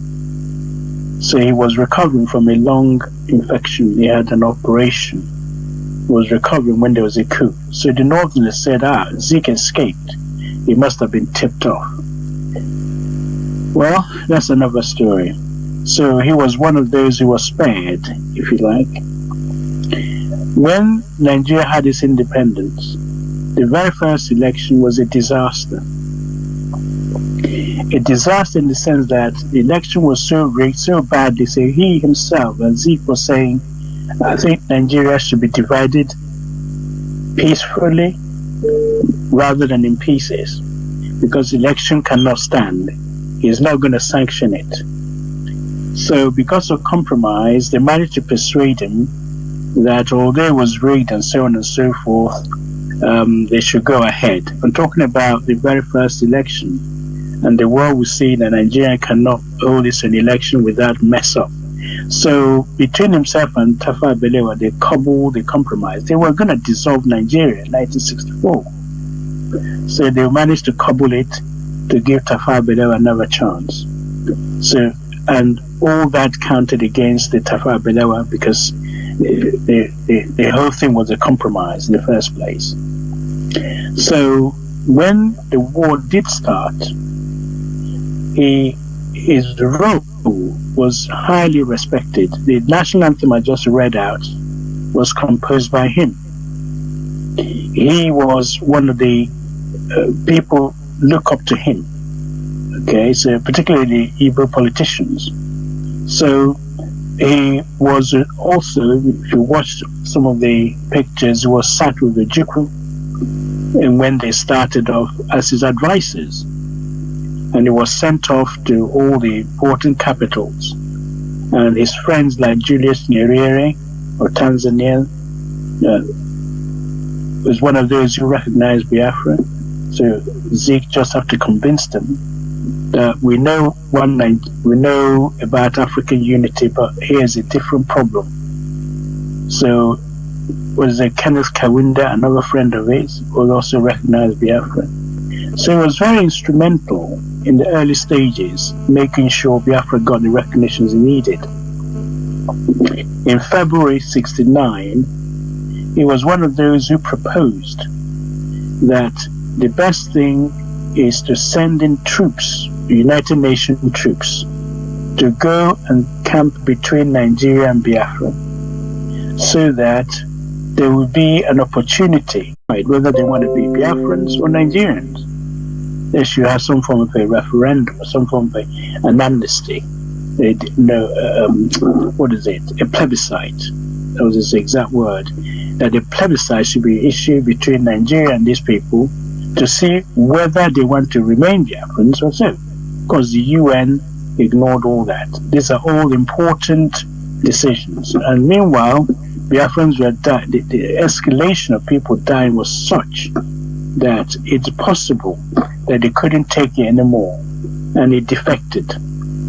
And they went to Lagos to go and talk to them. And of course, they capitalized on that and said, aha, you see, Zeke has abandoned the Juku, and they should give up the rebellion. As a child, when I heard that Zeke has gone to the Nigerian side, we were demoralized. You don't know what demoralized means. It's like you're taking the heart out of our fight. He's our father.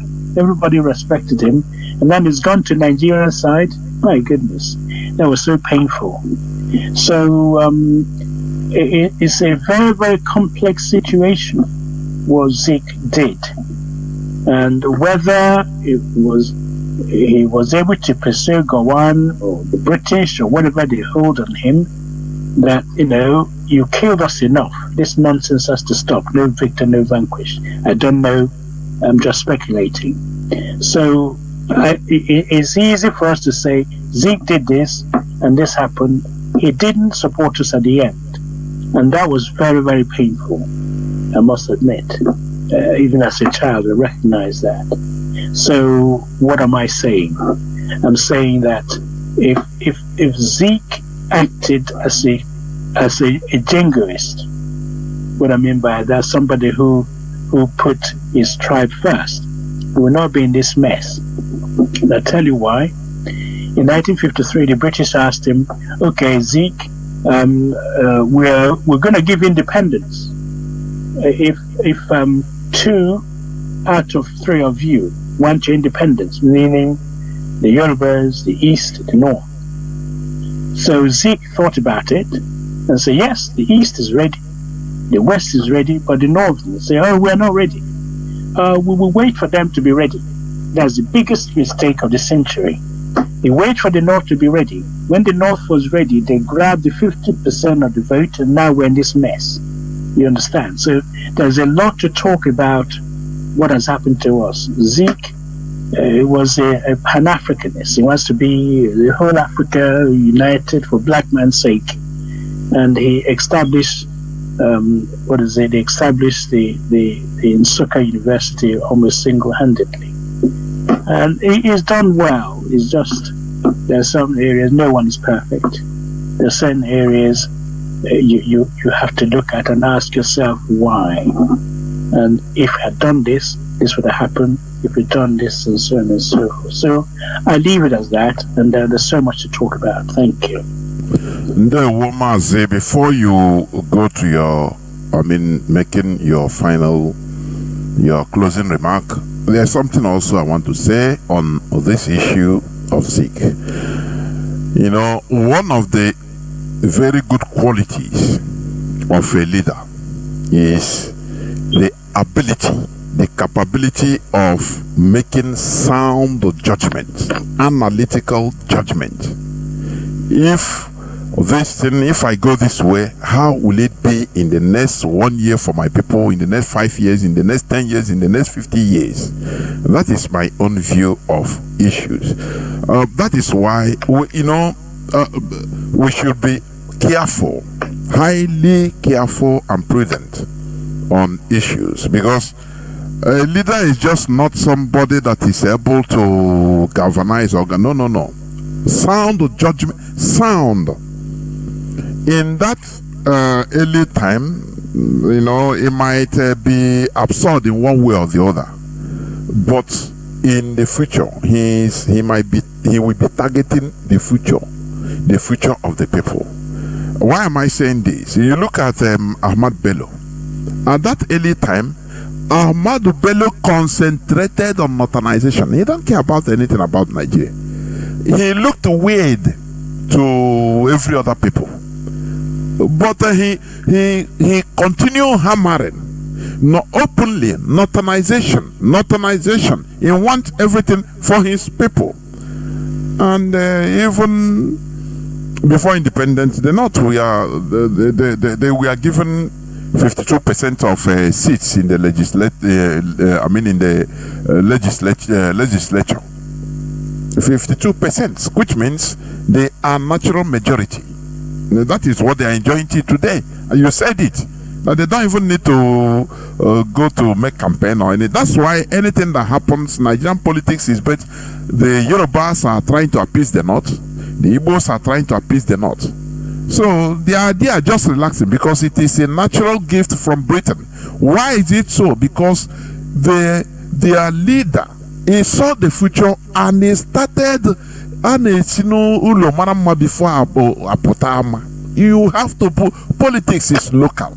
That's why, Mazi, the other day I asked you privately, why is it that all these our leaders, formerly Azikiwe was born in Zungeru in the north, even Ojukwu was born in the north, Nzogu was born in the north. What happened? Why? Sometimes if I start reflecting on these issues, I don't understand the mystery behind even our existence. I am telling you.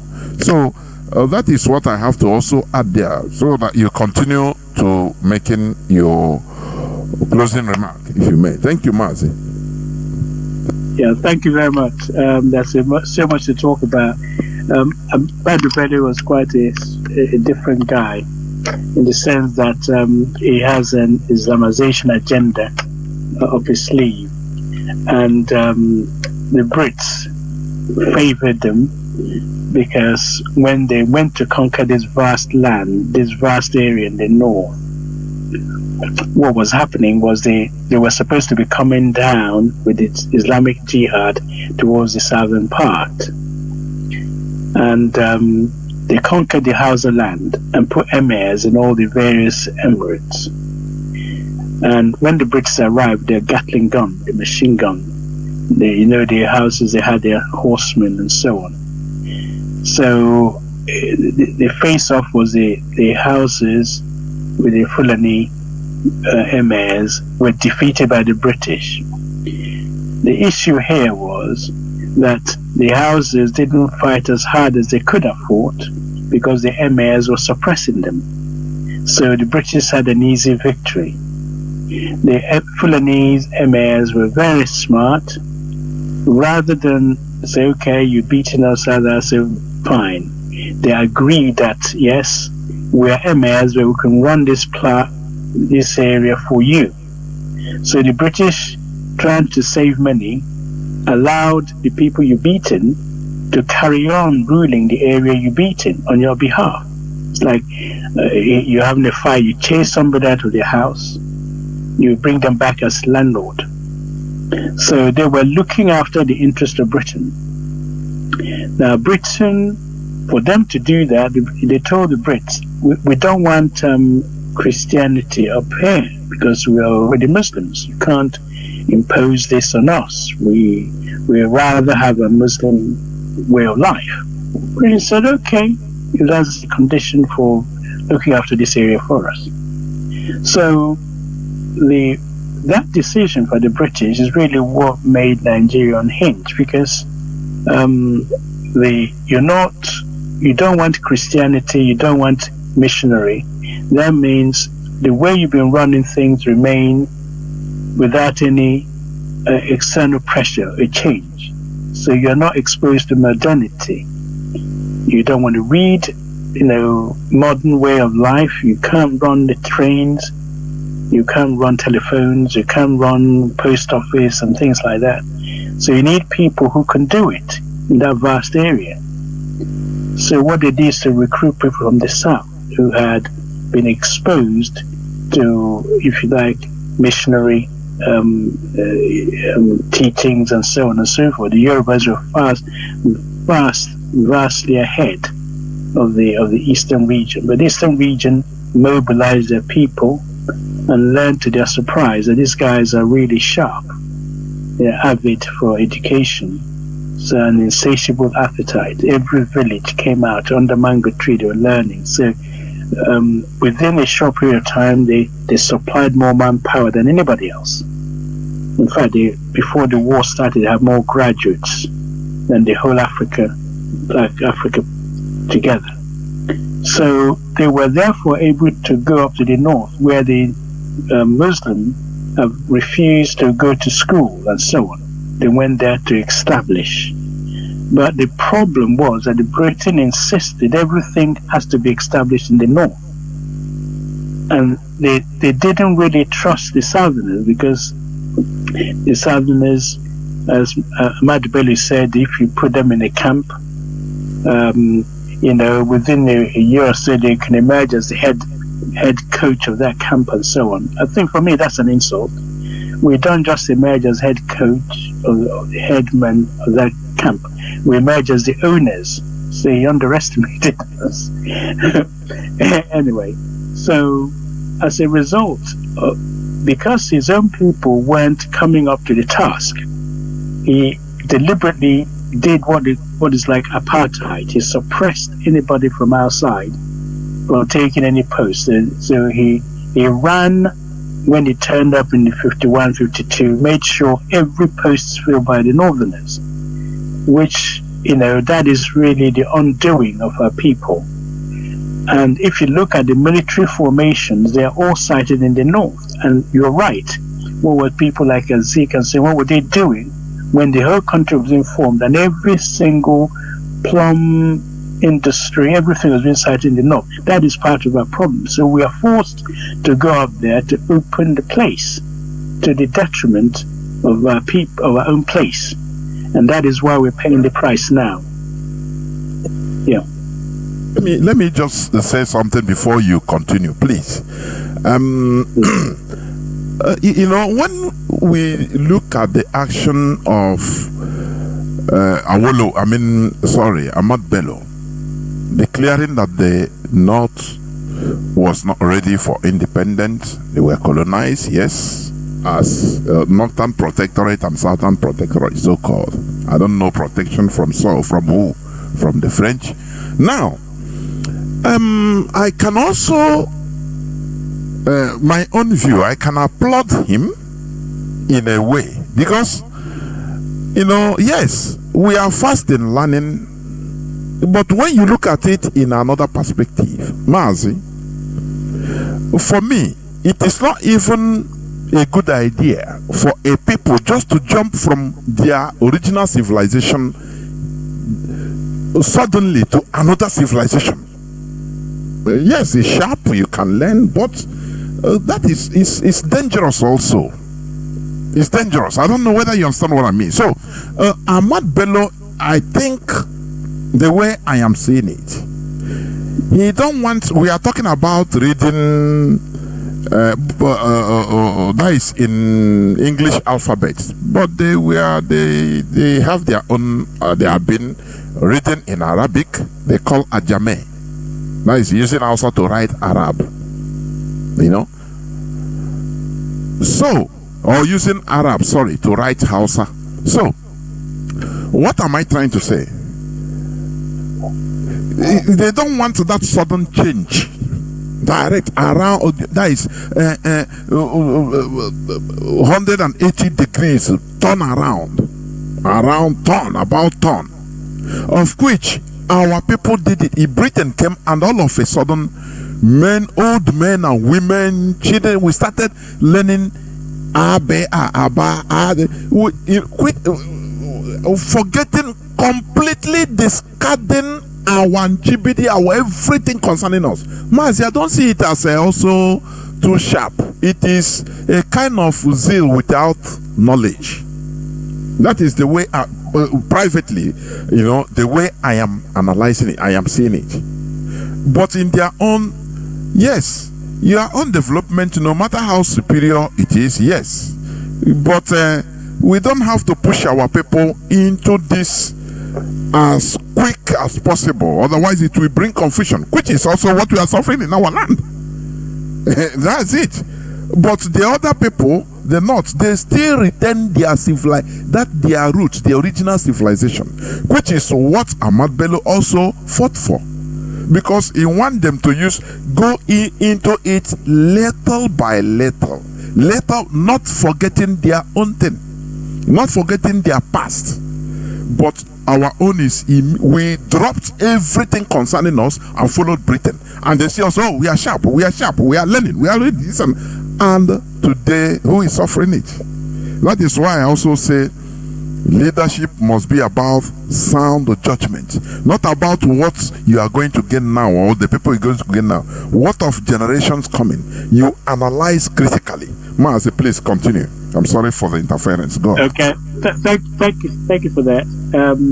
I think we'll talk more on this, because in the northern sector, what happened was within their culture, you can't go any faster than they did, because it's more conservative and theocratic. Means their religion, everything is a way of life. It's not just go to Sunday and so on. This is a way of life, and they're conservative. You can't change anything.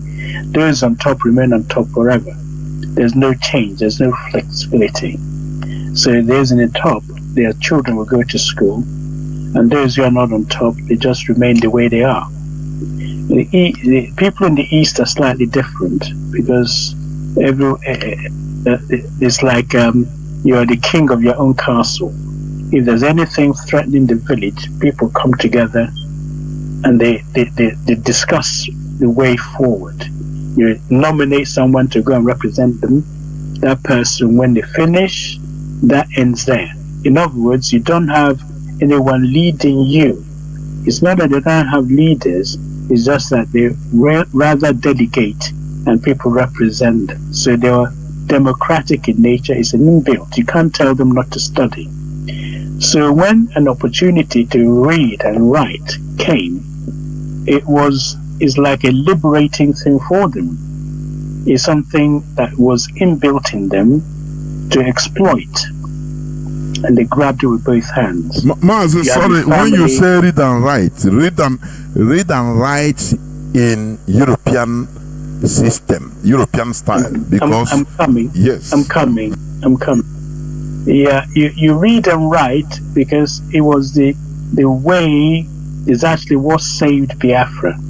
That ability to read and write and understand the modernity.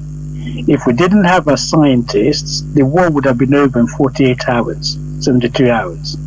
So whilst you're condemning it from your own viewpoint about why we rushed in headlong into the modernity, the British way of doing things, it saved our lives because we had more graduates. I keep saying this. We had more graduates than the whole of Black Africa put together at the time of 60s. Okay, so because of we have engineers, scientists, doctors, lawyers, and so on. If you look at class of 67 to 1970, they're the finest, and they're the first generation that have gone to colleges and universities. They were sending people abroad. You had a nuclear physicist who helped you to design weapons in the 60s, and they built their own rockets with guided missiles. Now, if you think those were not useful for our survival, then I beg to differ, because the people you're fighting gave them the weapons. Russians gave them the weapons. Nobody gave us the weapons, but we defended ourselves. So that is what you need to understand in perspective. I would rather have the knowledge than someone to tell me the book is haram. You're not allowed to read. Let me tell you what you're supposed to know. So that is why Nigeria is so backward, because there's lots of people who are supposed to be independent thinking. They're not. You find them challenged challenging the authority from the south, while the north will just do what they're told. So we have to look at the dynamics, and I rather read for myself and understand what's happened than someone to tell me what I'm supposed to know. So, and I understand what you mean. The culture, we can still maintain our culture, which Japanese have done, and also advance into the future. So that's what we need to look at, other areas where they've been challenged. Mazi, one word, okune butoku, I'm sorry. Just like, yes, I understand what you're saying, I understand everything. But also, because I don't think that we continue putting it in this way completely. Because when you talk about reading and writing, as if we are not people, we didn't have any writing before even the advent of the white people. What I'm trying to say is that the way we did auto turn round, about turn, embracing completely, what you call like the war or the Biafran war. Yes, our people developed. We have our scientists. We have, because we are natural scientists, Biafrans. Now I also take you back. They could make warriors.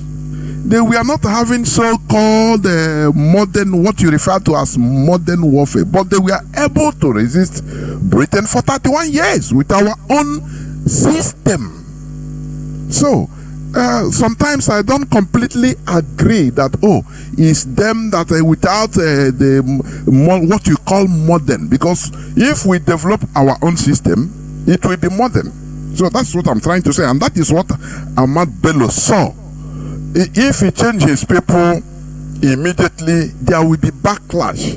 We are having backlash today because of all these things, and we have problems of leaders. I'm telling you, in Igbo, in Biafra, we are that one is we have problems of leaders with their sometimes non-analytical views of issues before taking decisions. So when you talk about resistance or what happened within the 30 months of fighting, yes, the 31 years of resistance against Britain, we caused a lot of damage to Britain, economic warriors, when you studied it, with our own system also.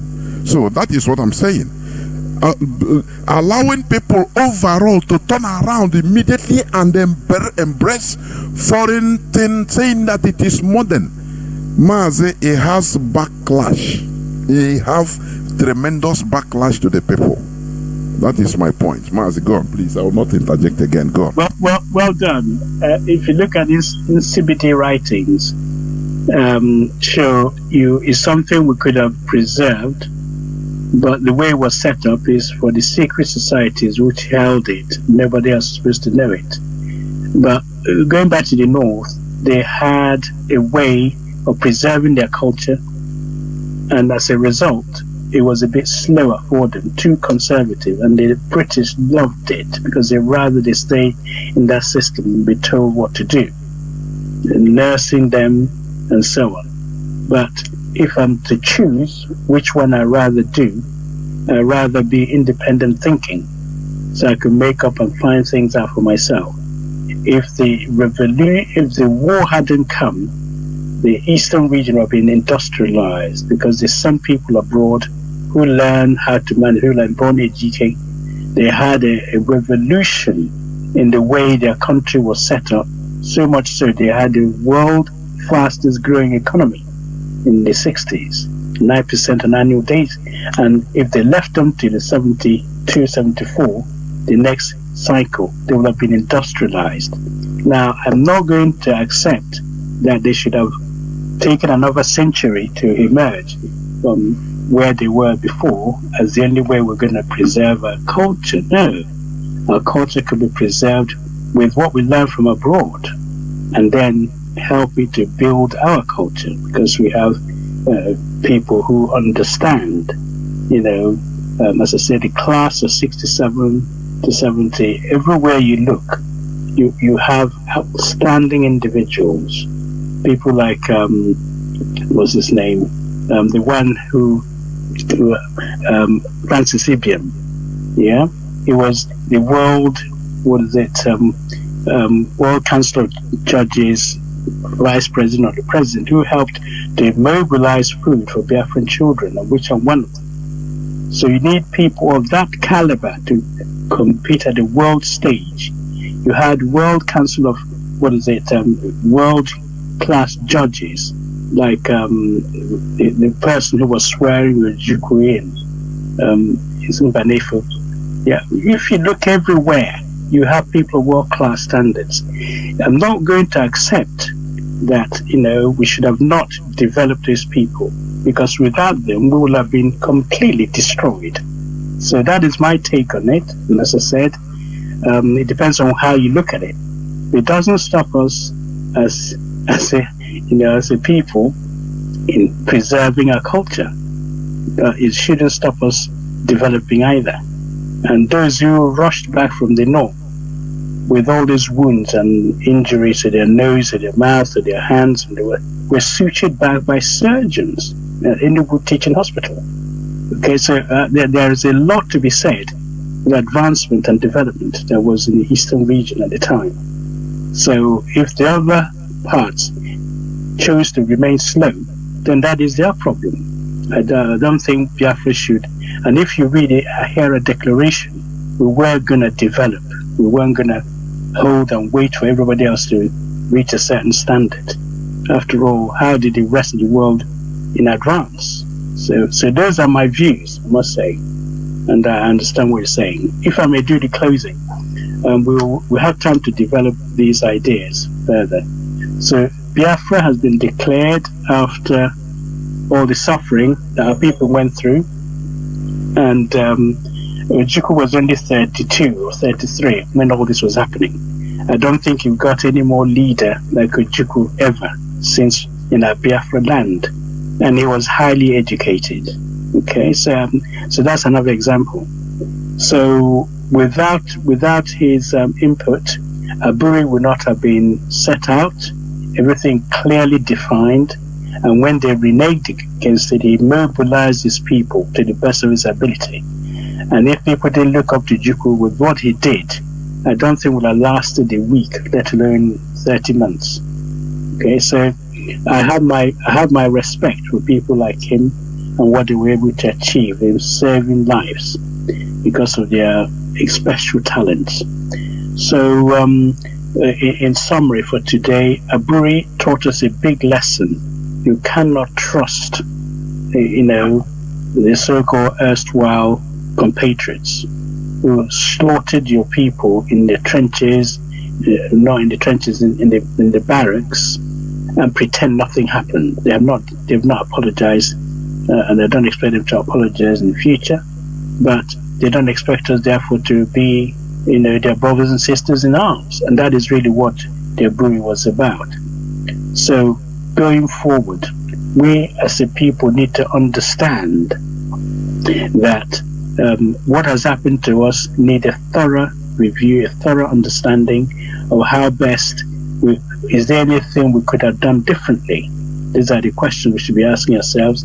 Is there any way, people like Ojukwu and so on, what could they have done differently to prevent the calamity we had? If, for example, we were to have a new setting whereby we have a conference of how do Biafrans live from now on. Should we just go into Nigeria and have a meeting and leave it as that?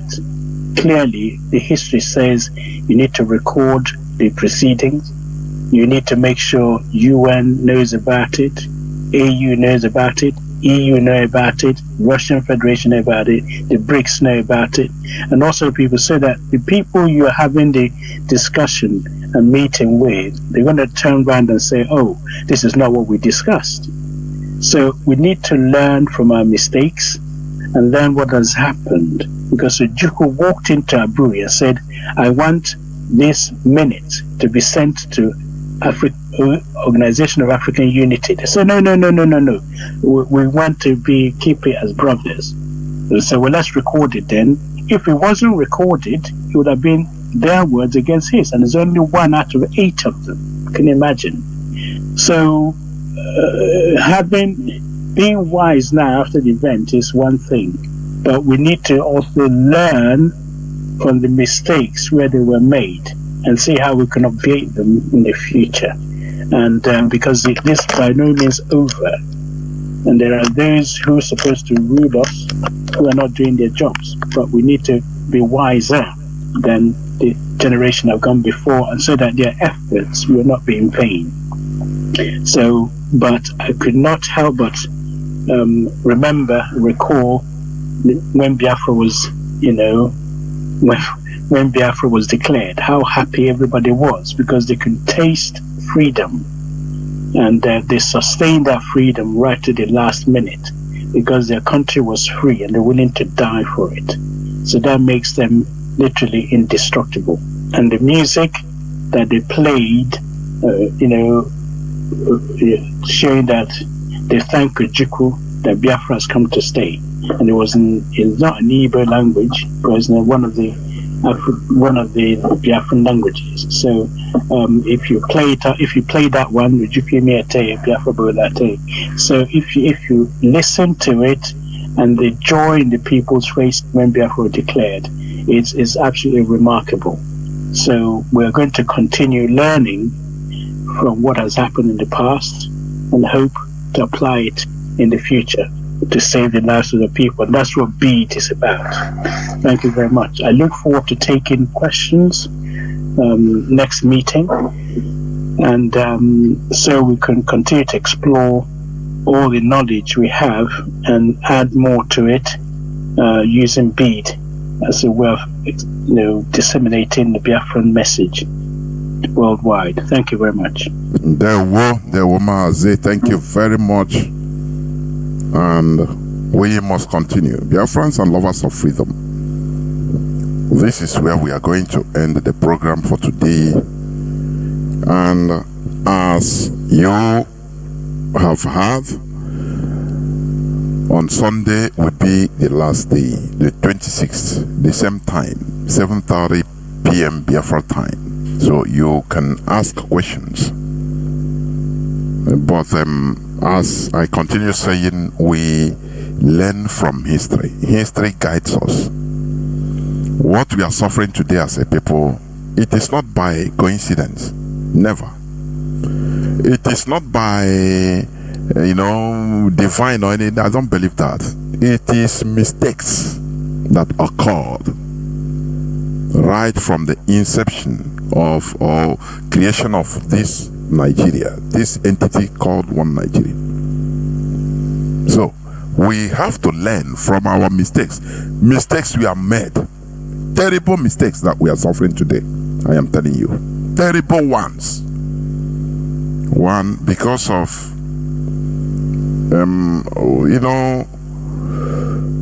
sound judgments. It counts very much. You can have a people, talented people like Biafrans, but without adequate organization stemming up from good judgment, I am telling you, all those talents will turn into anarchy, as we are seeing today. Just anarchy. Development is about organization, number one. That is the most important thing. That is why even in IPOB, Mazi Nnamdi continues stressing that in IPOB it is command and control, discipline. Discipline. Without discipline, you cannot even practice a real democracy. Discipline. If you plant a flower, nice, good-looking flowers, without trimming them, they become wild, and they will be ugly to behold. That is, without organization, our talents amounts to nothing. That is what we are experiencing today. The ability to do that under one umbrella, at least. Now we continue moving as a people, even if it is slow. You see, that's why some people, they fall apart. Because they feel that, DOS is slow, nothing going on. They want to jump wagon where they feel that things are happening, and then enter into criminality. That is indiscipline. And that is one of the diseases we are suffering. Once you are in charge of, you are, the leader of a group of people, I mean millions of people. It's not the way you as an individual looks at things, the leadership looks at it. No. They consider things holistically. There are ways, there are things they will see, you will not see it, you are not seeing it. And when they say stop, everybody stop. Let us gather and do head count.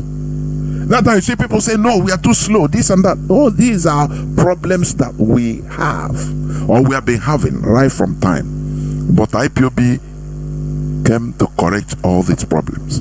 Otherwise, if all these things are not corrected, all these mistakes, it will continue haunting us, haunting our future generations forever. And we continue crying and suffering, filled up with talents, but suffering. So that is why we always, this Biafra awareness, Biafra education awareness dissemination, championed by Mazi Dr. Justice Okachi Lois, is bringing history to our doorsteps. What happened to us, so that we learn. We have many things to learn. So thank you for listening. Biafra remains our ideology, our religion, everything. And here on Radio Biafra is where we worship. Thank you for listening. From me, Mazi Jonathan Chinedu, it is simply good evening.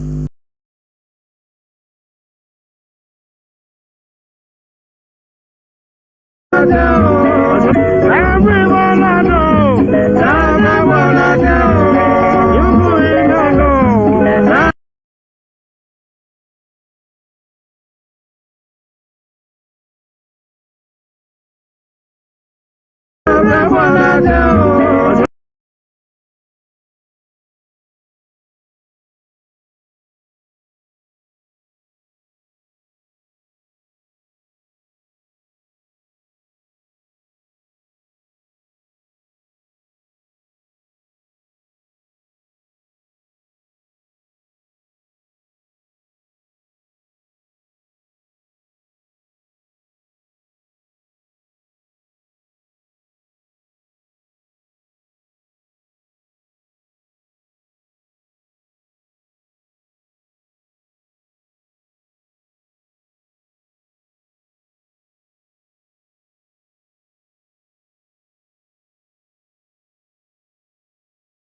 any Nigerian court any longer.